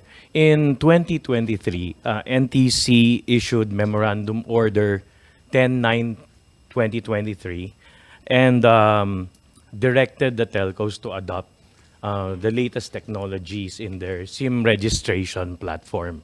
And after more than 6 months, NTC has been validating that these live selfie captures, facial liveliness, disabled stock photo upload, facial recognition and matching, and optical character recognition has been adopted by the telcos. But we've also noticed that, as reported by our regional offices, there are still instances where SIMs are being sold and irregular irregularly registered as assisted by the sellers in the provinces, Your Honor. And so that's why there's still a need to tighten, I think, and also monitor the performance of the telcos as they comply with Memorandum Order 10-9/2023. So in other words, only legitimate persons can buy SIM cards right now. No, as of now, Your Honor, anybody can buy a SIM card, but they Correct. should follow the registration process under the SIM registration law. And the telcos should provide an electronic platform for the telcos to, for the subscribers to register safely and securely, and also to prevent irregular registrations. Yeah, of correct. SIMs. Because the problem, I think we had a hearing on this one time and I remember yung mga unggoy, diba? Unggoy, elepante, pwedeng bumili ng SIM cards No? So that was the infancy stage, Your Honor, of yeah, the but now SIM registration. because of the technology you mentioned, that is not possible anymore. We have Only legitimate validated persons. We have validated that, Your Honor, in the NTC, and right now the stricter protocols are in place. Okay. So let's say a stock photo cannot be uploaded to serve as the registrant identity. Now it has to be an actual live face that's blinking, that's moving, and of course it will no longer accept non-human registrants. Those SIM cards recovered by PAOK, thousands of them were recovered. Have you investigated on how they were issued? I think we should also learn from those experiences so that we can prevent. Because I'm trying to imagine, how can one person or several persons be issued thousands of SIM cards and get away with it? I mean, that should be a red flag already. No? Of course, the telcos will sell SIM cards to anyone, no? Because that's revenue. But from a regulator standpoint, that should be red flag. That should be a red flag already that should trigger some form of investigation or some form of warning.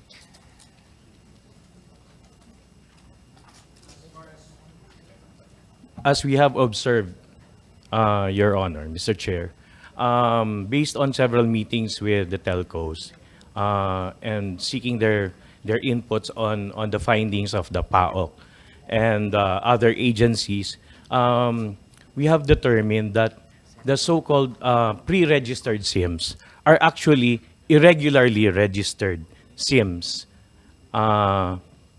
either by the buyers or perpetrators of scams, or maybe they were able to acquire it through vendors that have registered it irregularly, maybe taking advantage of the earlier registration platform that was quite unprepared and lax by them before the adoption of the artificial intelligence and other technologies that will now tighten the the online registration platform. All right. Well, it's good to hear that. I hope those thousands of SIM cards will be the end of it, no? Because the SIM cards became the accessory for scamming.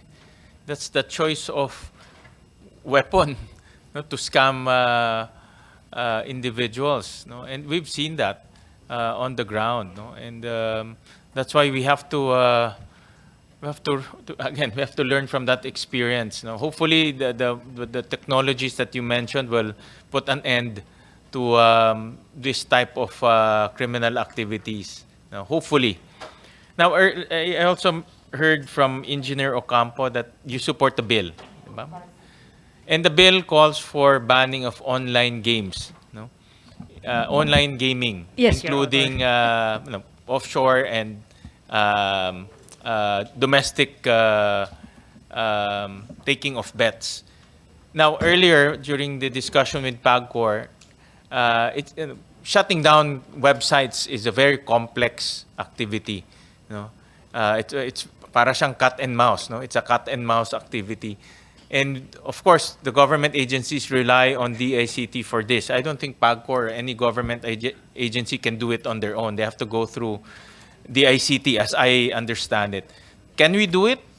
For example, if we ban online gaming, and then all of these guys go underground, and all of these guys go gray market, and then we will ask the ICT to ban it. Can you do it? Can you ban the 7,000 websites mentioned before? Or we might just end up with, all of them going underground, and we have a bigger problem of enforcement. So It's a possibility po, Your Honor. But then in practice po, NTC do ban websites, but this it requires a bit of trigger. Now, these bills, if banned po ang POGO, it will provide a legal reference or legal trigger for NTC to block these websites. In practice po, meron tayo from the OSAIC, SISAM Act.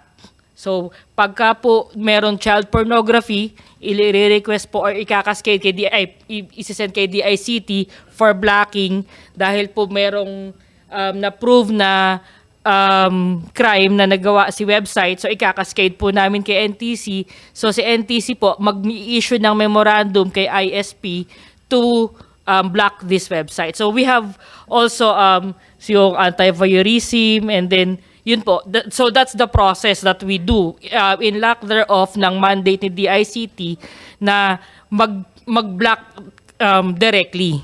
So with this bill, if we are actually banning this website, pwede po natin yung i-request through NTC na sila po ang nagre-regulate. In practice naman po ito, sinusuportahan po yung ibang mga acts na existing natin. fast, what is the process and how fast to block websites? For example, first of all, what is the trigger? Who triggers the blocking of website? Is it PAGCOR? Is it the PNP? Who gives the instruction to block all of these websites? Your Honor, we usually receive an endorsement from either the CICC, PAGCOR, the Games and Amusement Board, and mostly the Philippine National Police Anti-Cybercrime Group. Enough already. Once you receive that letter of request, that's enough for you to move and block the websites. Yes, Your Honor, because for example, the PNP ACG is a law enforcement agency, particularly with a particular expertise on cybercrimes and also online gambling, and so we take the endorsement on its face, and we now direct internet service providers and the telcos to block those links and sites. That General Villanueva mentioned that earlier. So you go through the ISPs to block it. We direct the ISPs. NTC does not block it Your Honor. directly. It is not NTC blocking itself. It's NTC directing the telcos and the ISPs that are under our regulatory jurisdiction, and for them to block these particular sites that have been determined by other regulatory agencies or the PNP ACG to have been violating the laws. How many ISPs and telcos do you instruct to block a particular website? Your Honor, around 800, Your Honor. So how do you inform 800? Do you email them right one by one? How do you? We have a facility to blast to the information to these entities, Your Honor. And then how do you validate whether they've blocked it or not? Is there a? They submit a report to us, Your Honor. Okay. So for example, I heard earlier that there's now PAGCOR is going, I think, going to send you a letter or going to advise you to block 7,000 websites. So the process there is you will send 800 ISPs the names of those 7,000 websites, and they will block the 7,000 websites and give you feedback that they have blocked the 7,000 websites. Yes, Mr. Chair. PAGCOR has actually been coordinating with NTC on these matters. And so we regularly direct ISPs and telcos to block particular identified web links that are engaged in illegal E-Sabong or other types of online gaming. Okay. Is there any penalty, for example, if the ISP will not block? For example, one ISP is in connivance with an internet website or an e-gambling website. If the Commission determines, Your Honor, that any particular ISP is non-compliant or refuses to comply with the directive of the Commission, then we can initiate an administrative case under the provisions of the Public Service Act. All right.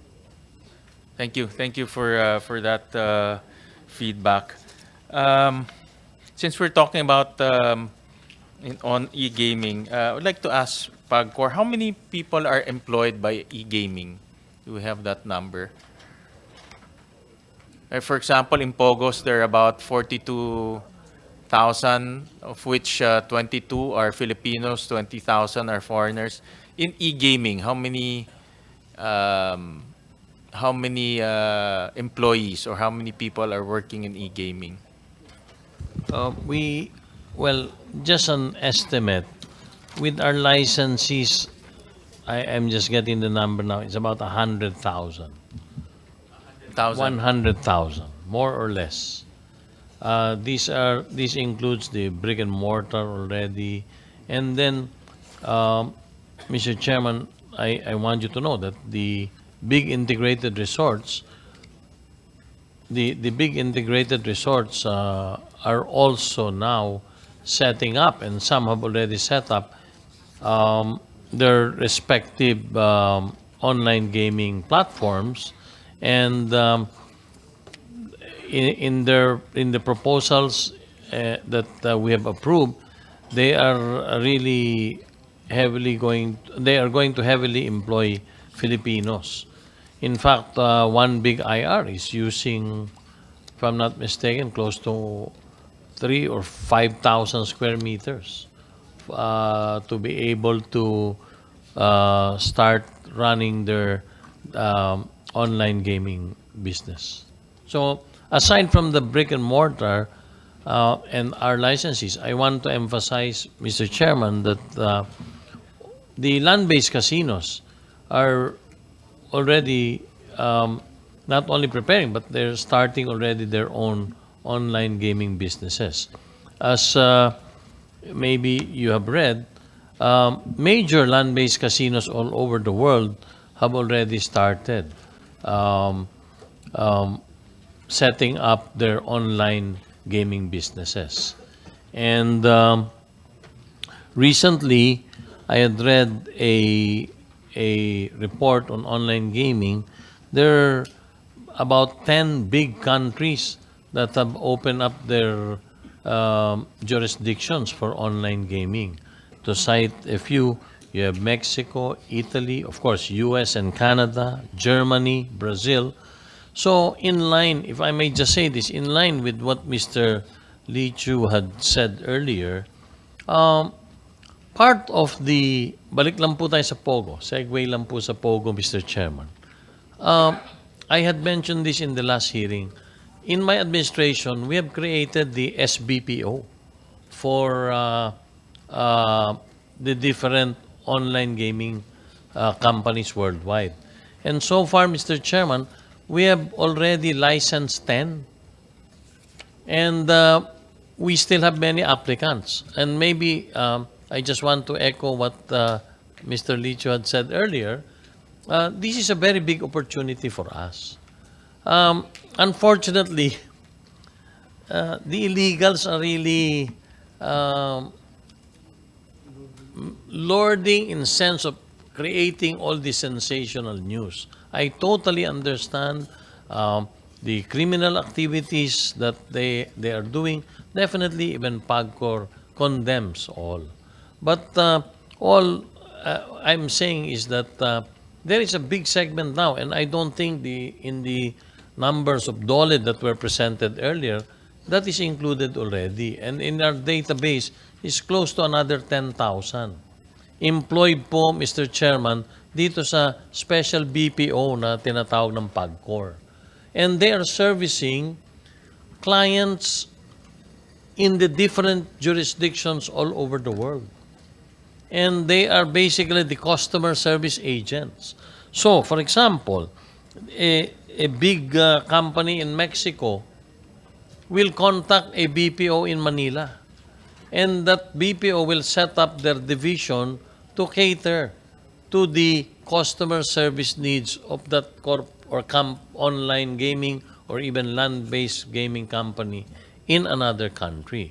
Just like the basic principle of a BPO, if I'm not mistaken, where we service the customer or the backroom operations and the customer service needs of foreign companies that are not in the Philippines. So, I would like to echo what Mr. Licho was saying earlier, that in your study, in the committee study, in all these proposals, maybe we should also consider that there are really legitimate businesses who are engaged in legitimate operations. Pag linahat naman po natin yung mga yan, talaga namang how, in fact, most, if not all of them, are foreign corporations. What do we tell them? They are doing legal businesses, or they were operating their businesses legally, and then they're affected by all these criminal activities that they do not have any control of. So, dun lang naman po ako nagmumula. And Mr. Licho, I want you to know also that PAGCOR was a beneficiary of the low rental rates. You were talking of government offices. I do not know if you're aware. PAGCOR just consolidated our offices. We were in a few buildings all over Metro Manila. We are now in the Bay Area and took advantage of the low rates. So we are now, for the first time, after 41 years, PAGCOR is all together in one building, and we are in the Bay Area. So kami din po ay one of those who, in the question of the chairman, who can occupy. We are one of those government offices that occupied one entire building in the Bay Area. And the rates, Mr. Chairman, were very, very reasonable already. So nakinabang po kami doon sa vacancy na sinasabi ni Mr. Licho. So yun lang po. The SBPO, we created this because there were clamors, and also, Mr. Chairman, we made it very easy for all those who wanted to have this SBPO licenses. We got a ruling from the Office of the Solicitor General, hindi na po kailangan ng mga lono-lono para lang to encourage these BPOs to bring their clients in Manila. As Mr. Licho had mentioned, and I have a report, all over the world, binubuksan na po ang online gaming. Maliwanag po yan. And we will benefit from it because they will be needing customer service agents. When you place a bet, the customer will normally check on what is his balance, what his winnings, his losses, and most probably, as Mr. Licho, a real estate guru in the Philippines, said, we will definitely benefit from it. So, in your study, in the study that the different or this committee or different committees are undertaking, I would like also for these different committees to consider this aspect of the BPO.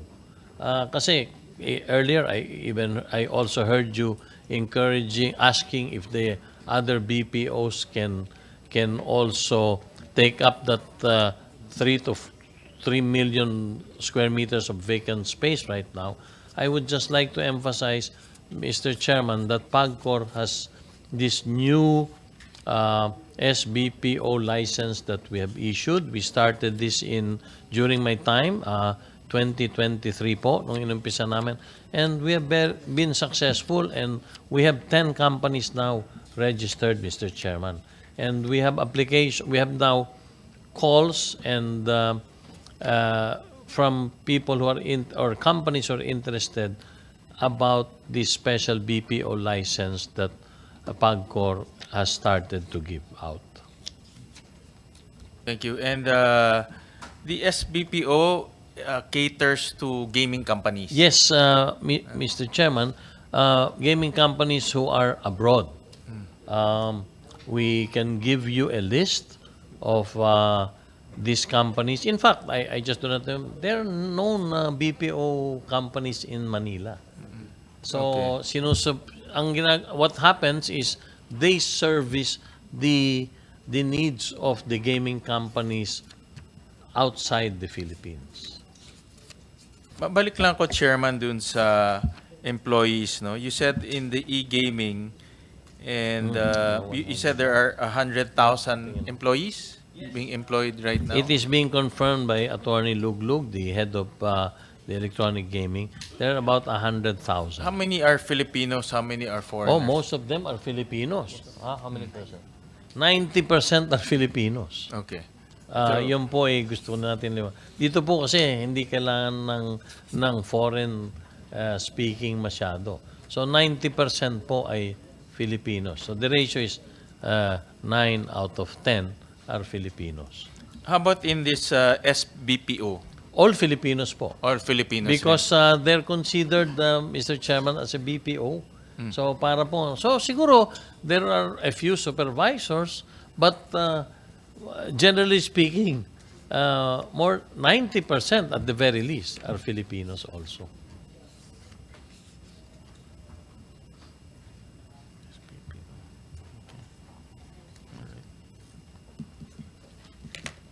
Well, Chairman, I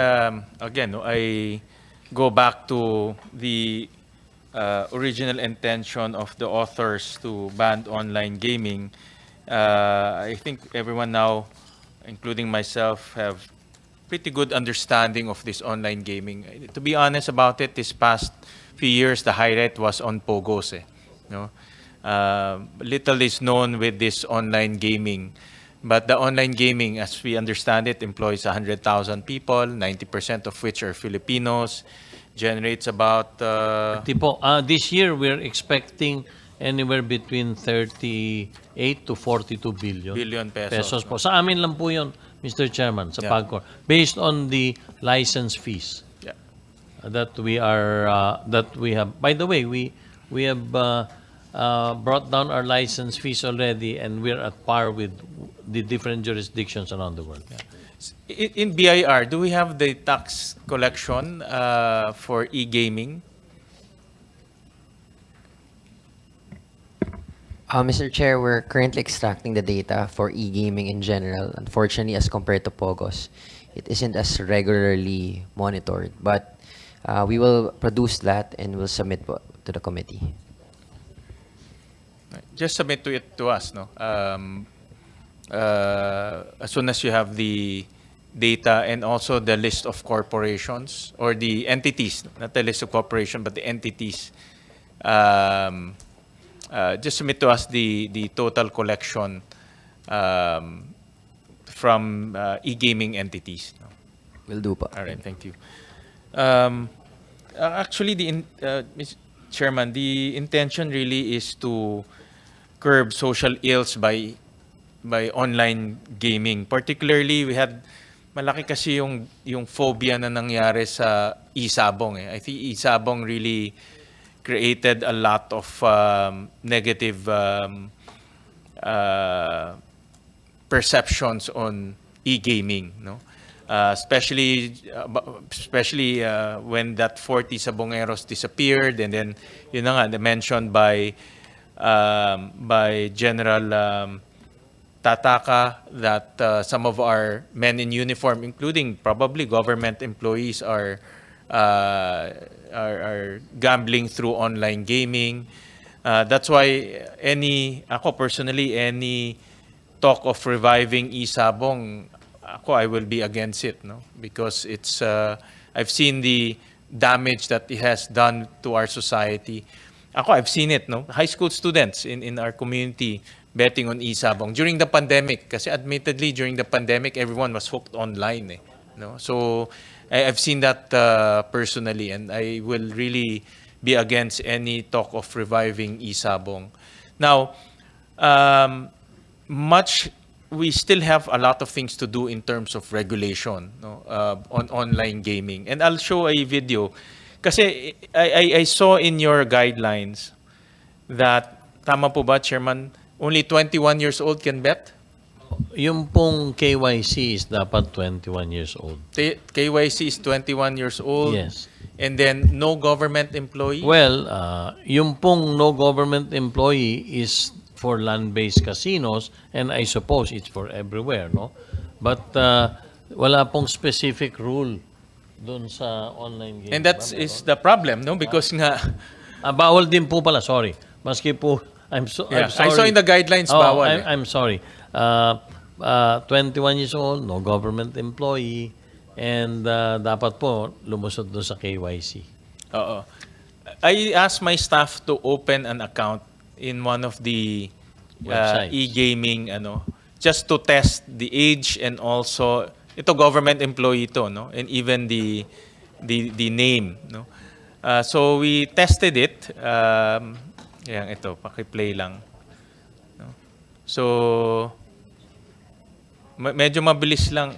Can we slow it down? Yan. Ulitin na lang natin. Can we let's repeat it. Just to open an account lang, no? To test whether the safeguards are present. Okay, go ahead.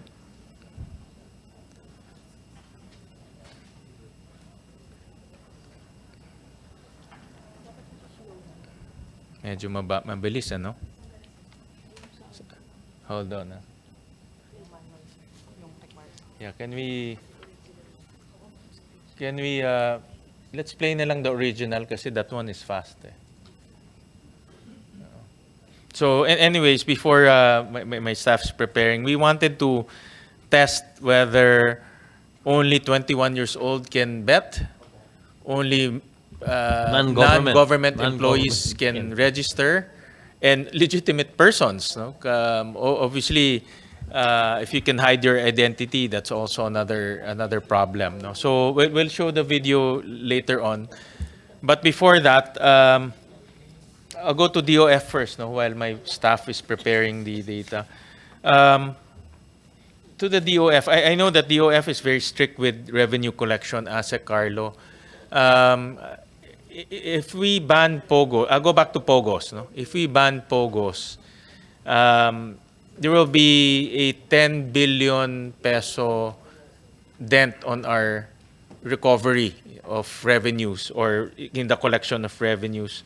How will that affect our fiscal situation and the overall collection of revenues?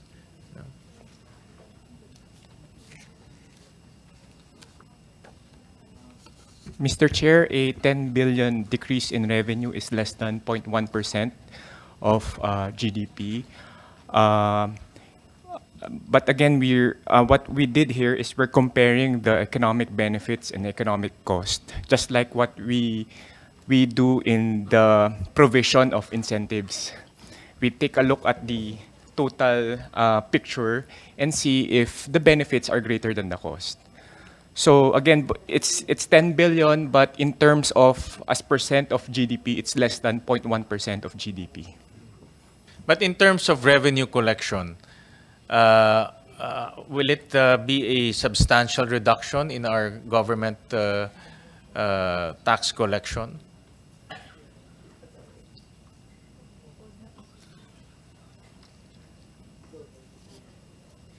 I'll show a slide, no? Slide 16. If you compare 10 billion to the overall collection, which is about what, 5.7 trillion. So that's about 0.30% for 2023. 0.3% to the total, less than a percent to the total revenue collection. And if you compare it to the total economic output, which is GDP, that's about 0.04%. So will that, in other words, if this collection disappears, will it affect our revenue collection and will it affect our economy? I think that is the a more important question. Mr. Chair, if you're going to take a look as percent of GDP, the 10 billion, it's relatively small.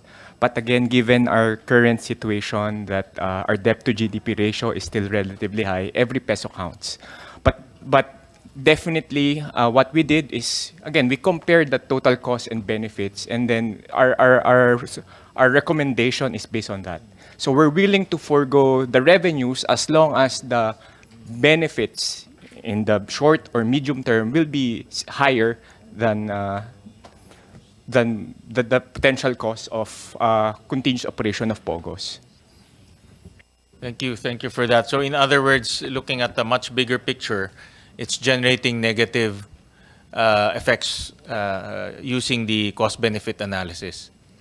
Mr. Chair, I would like to note again that our position is restricted to POGOs only. Yes. We're for now. Correct. We don't have a position yet if the recommendation or the proposal is the ban of the whole online gambling activity.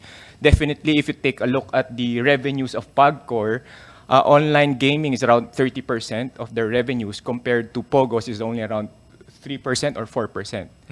So we have to take a look as well with the BIR on how much taxes we collect for the whole online gaming industry. All right. Thank you. And Thanks also, for that. Mr. Chair, we're also continuously updating our cost-benefit analysis for POGOs. Okay. Thank you for that. Are we okay with the video?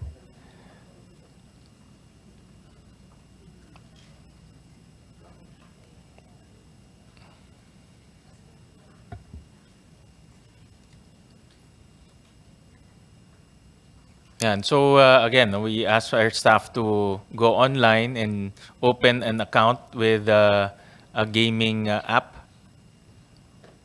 And so, and the name is E-Games. I'm not promoting it. I'm just saying it now. Yan. So put your age mo, put mo yung pangalan mo. Yan. Obviously, this is a fake name. Diba? Parang parang yung unggoy yan sa SIM card. No? And then you put the birth date.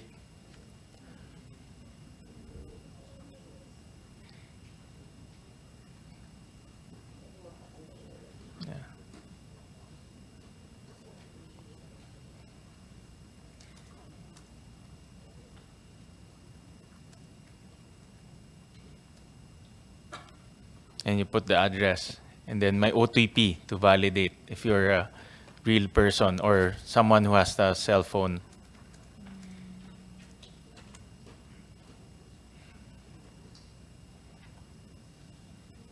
Then, yan, na-create na yung account mo. You can now gamble. So that's the point, Chairman, is walang age verification. Wala siyang whether you're government employee or not. There is no KYC in opening the account. Actually, yeah, go ahead, Chairman. Sige. Go ahead. Actually, these are the loopholes that we're looking at. Let's talk even with land-based operations. There is a executive order that no government official can enter.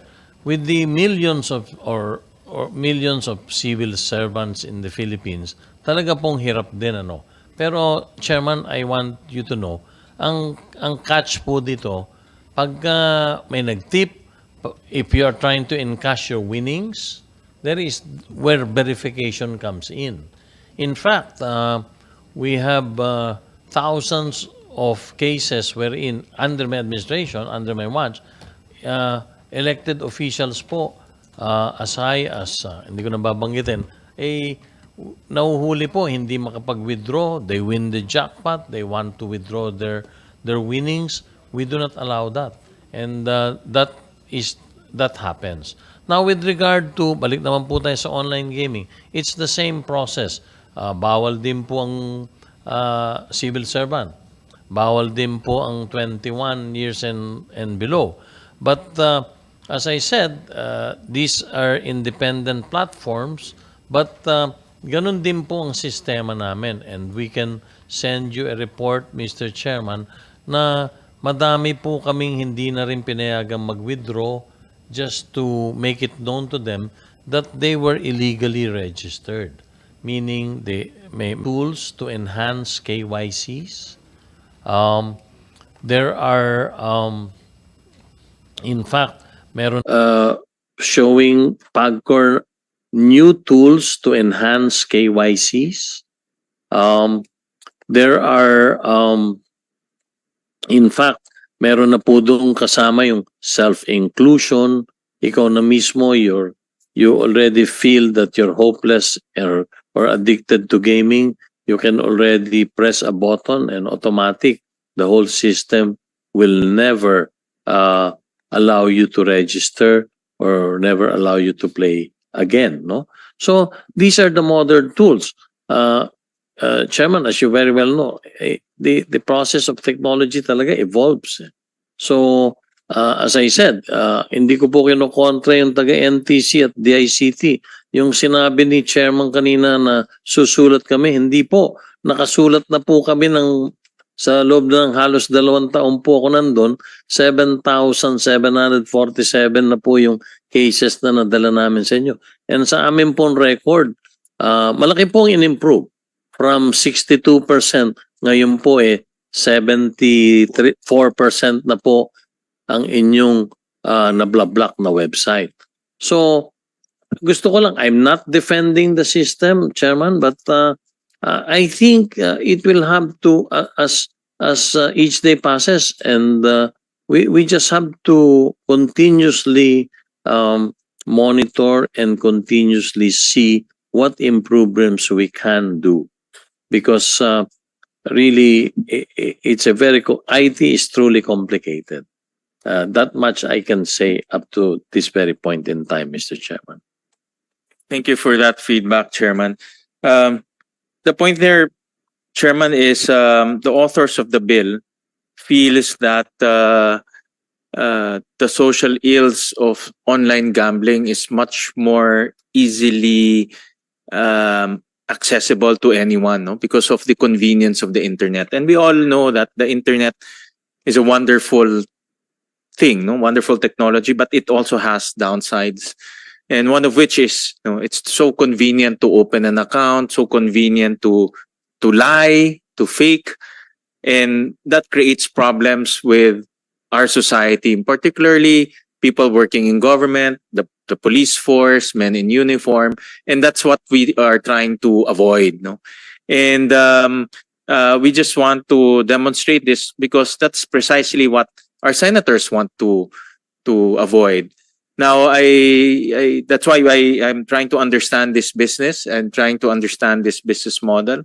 But I strongly suggest to take a look at the loopholes that you mentioned, and if we can plug this ASAP, then that will be good for our society. It's really a societal issue because once you get hooked on online gambling, it can be very, very devastating for our community, especially the young. Ako personally, I'm very concerned with students and the young, the youth, minors in particular. And I said nga, ito kanina we've shown that it required the age, but there's no verification. So you can actually lie about your age. So those are the things that we need to improve on, and those are the things that we need to be strict on, no, through regulation. And but rest assured that we'll be studying this industry very well, as you mentioned earlier. For me, POGO, it's really my position with POGO is to ban it completely. No, it didn't bring us any good. It brought us a lot of shame abroad. Our enforcers are really up to their necks in terms of monitoring and enforcing, and it's not a long-term business that we want in our country. On the case of online gaming, which I learned about more thoroughly today, is something that we will study very carefully. But thank you very much for sharing your thoughts on this matter. Any reaction, Chairman? Oh, well, I just want to also thank you for the opportunity for PAGCOR to explain. I hope you do understand our position, being the regulatory body that's supposed to take charge of any gaming activity in the country. It is our position really that proper regulation will be an answer to all these problems. No? And online gaming is new not only to people who are in this room, but I think to the entire universe.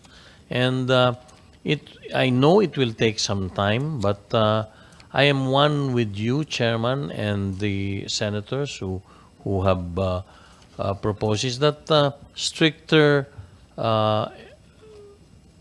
structures and monitoring is really important at this point in time. As a new technology, something new in for all of us, I would also say that we are not perfect at this time. But please be assured that the concerns that you have brought up in this committee, especially the impact on the youth who might be addicted to online gaming, we are really looking into it, and I have given emphasis on that. KYC will be a very important feature, and so far our best answer is totally one cannot withdraw or one cannot participate anymore if you are caught. And I just hope that as technology evolves, there will be more tools that we can make use of, so we can truly monitor if one is following all the guidelines that we have set forward. Again, Chairman, Senator Win, thank you for the opportunity that you've given us. And if there's anything we can do to help you or the other senators understand better what are the goings on in the industry, please feel free to call on us. Maraming salamat po. Before we suspend the proceedings, any comments or anyone who wants to react to our discussions today before we end our proceedings?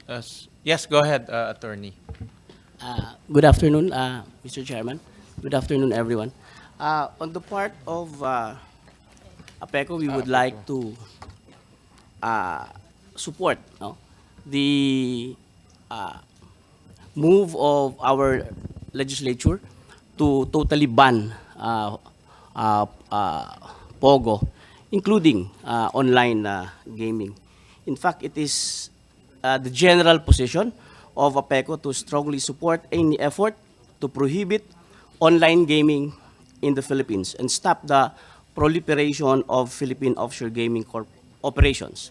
Upon assuming office, Mr. Chairman, on October 13, 2023, it has been the clear and categorical position of the new APECO management to pursue course corrective initiatives to pivot away from gaming, both online and traditional operations. That has had little or to no positive effect on APECO. That actually is the experience of APECO with regard to offshore gaming. APECO is unequivocal in preventing the proliferation of online gaming due to its societal effects inimical to nation building, sustainable development, and growth. The truth, Mr. Chairman, is that we are now in the thick of finalizing our policy paper, which will justify the banning of POGO and online gaming within our ecozone. Because the truth is, in our experience in APECO po, what the previous management did was it list out the entire administration building to a POGO operator. Although, according to the POGO operator, they are not. They are just service provider. But if we go by the definition of what they do, it's clearly a POGO operator. Imagine, Mr. Chairman, it only generated, no? Since 2019, it only generated not more than 30 employments, no, in the ecozone. And these jobs, Your Honor, came at the cost of turning APECO corporate campus into a closely guarded enclave. APECO employees being forced to utilize 2 vacation villas and 3 container vans as makeshift office spaces because of the closing off of the administration building. So it's really absurd, Mr. Chairman. But with regard, Your Honor, to some of the provisions, no, APECO would like to give its own comments and observations in the hope that it may help the committees craft a law, no, banning POGO and online gaming. Of the many that we've drawn now in our position paper, actually, Mr. Chairman, this is just a preliminary position paper. We'll be submitting, we will honor the committees with a more comprehensive position paper. We will consider all, Mr. Chairman, all the observations and comments that we've gathered today in that more comprehensive position paper. But we would like to emphasize, Mr. Chairman, that we would like to propose a stiffer penalty. No? If you look at the current gambling law, it provides stiffer penalty. No? But in the proposed bills, it would appear that it does not. So we humbly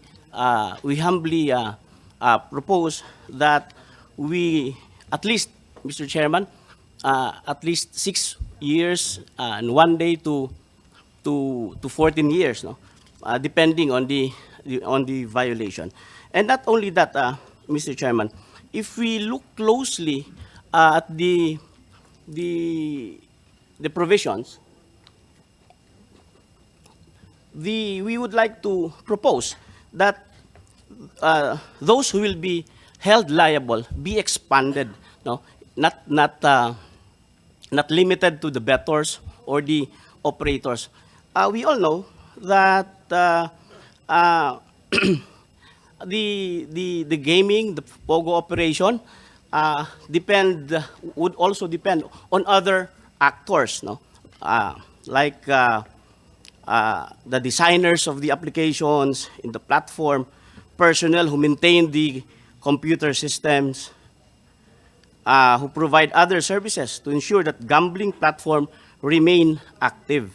Without access to such expertise, the platforms would not be possible, and the whole aspect of online gaming would not work.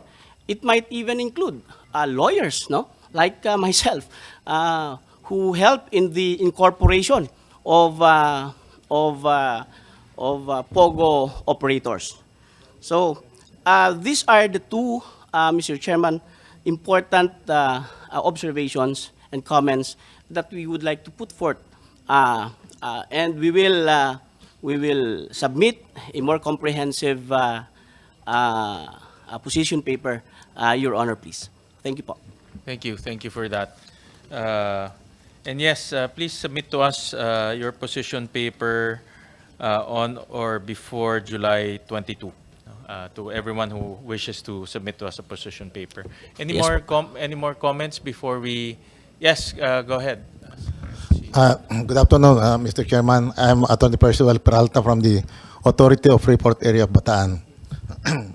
We have to yet submit our position paper, and we are going to look into all aspects before we are going to finalize it.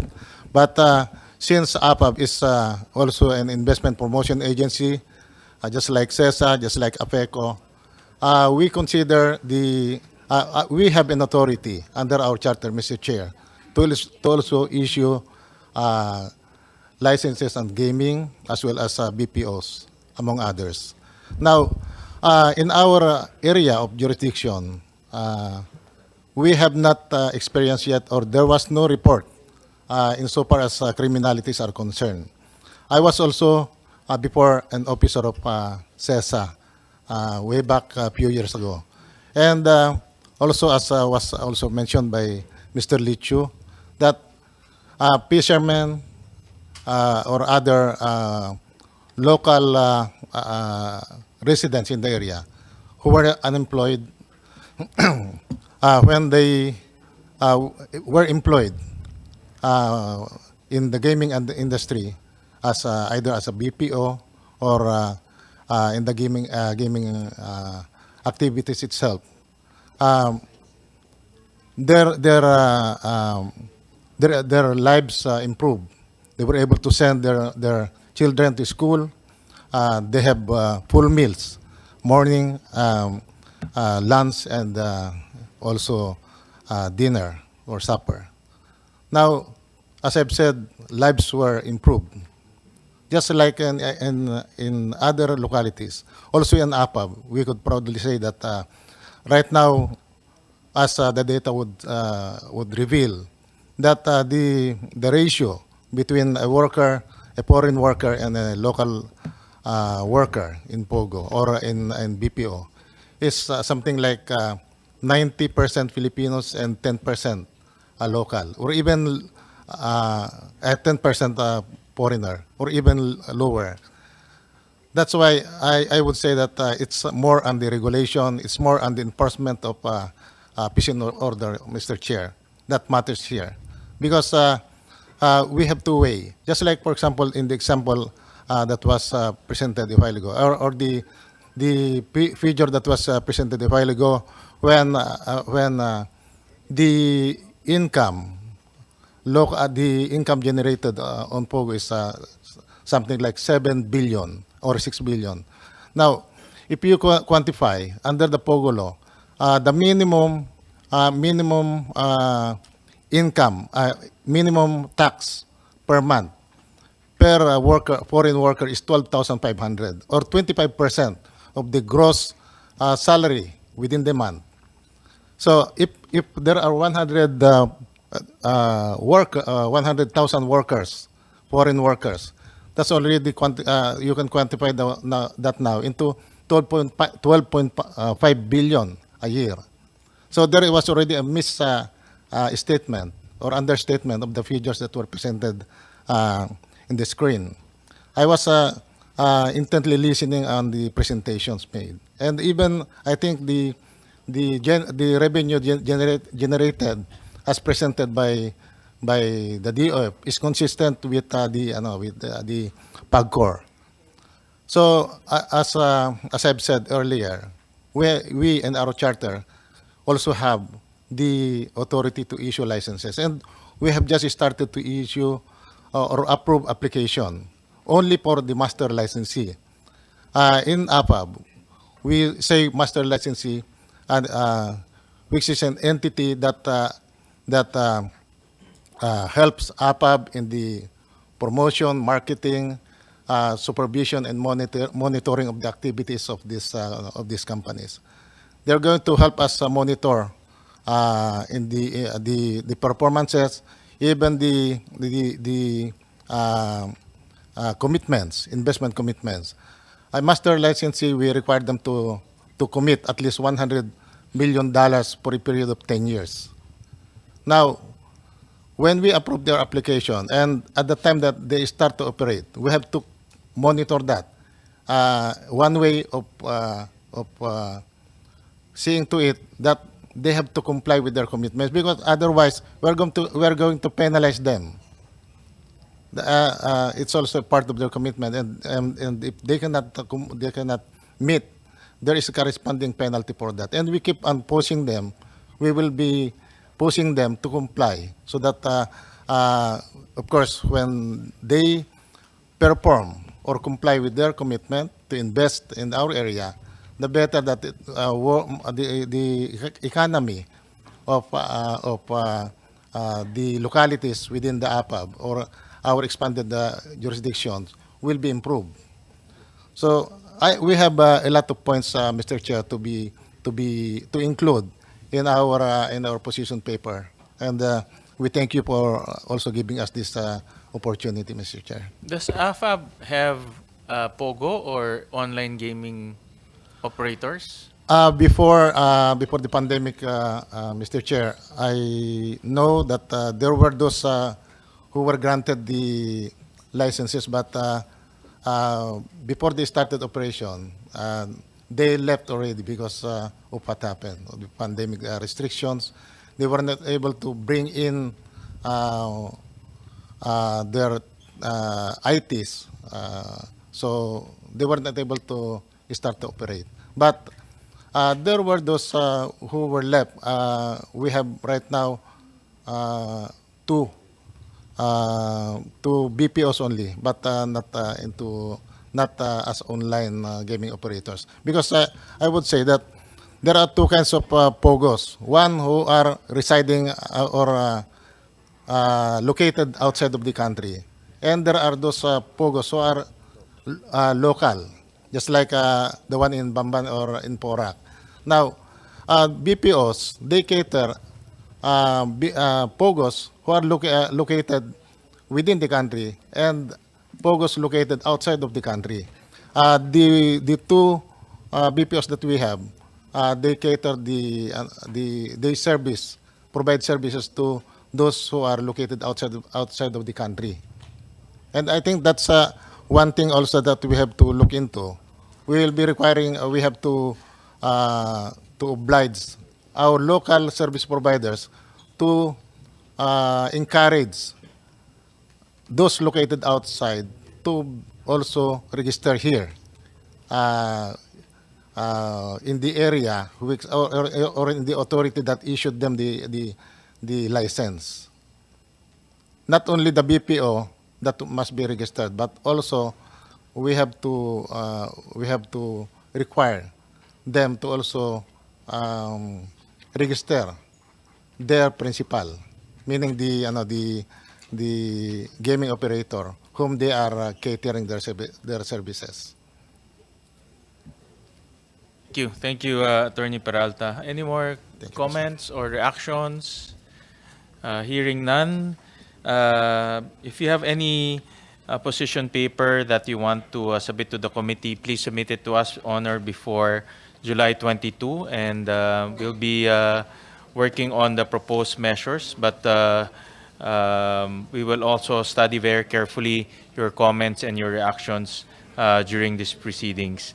So with that, I thank everyone for your time and participation. I thank Chairman Tenko for his time and personal attendance here in the committee hearings. We will suspend the hearing for now, and we'll advise you if we will have a few more hearings later on. So this hearing is hereby suspended. Thank you very much. Maraming salamat. Thank you.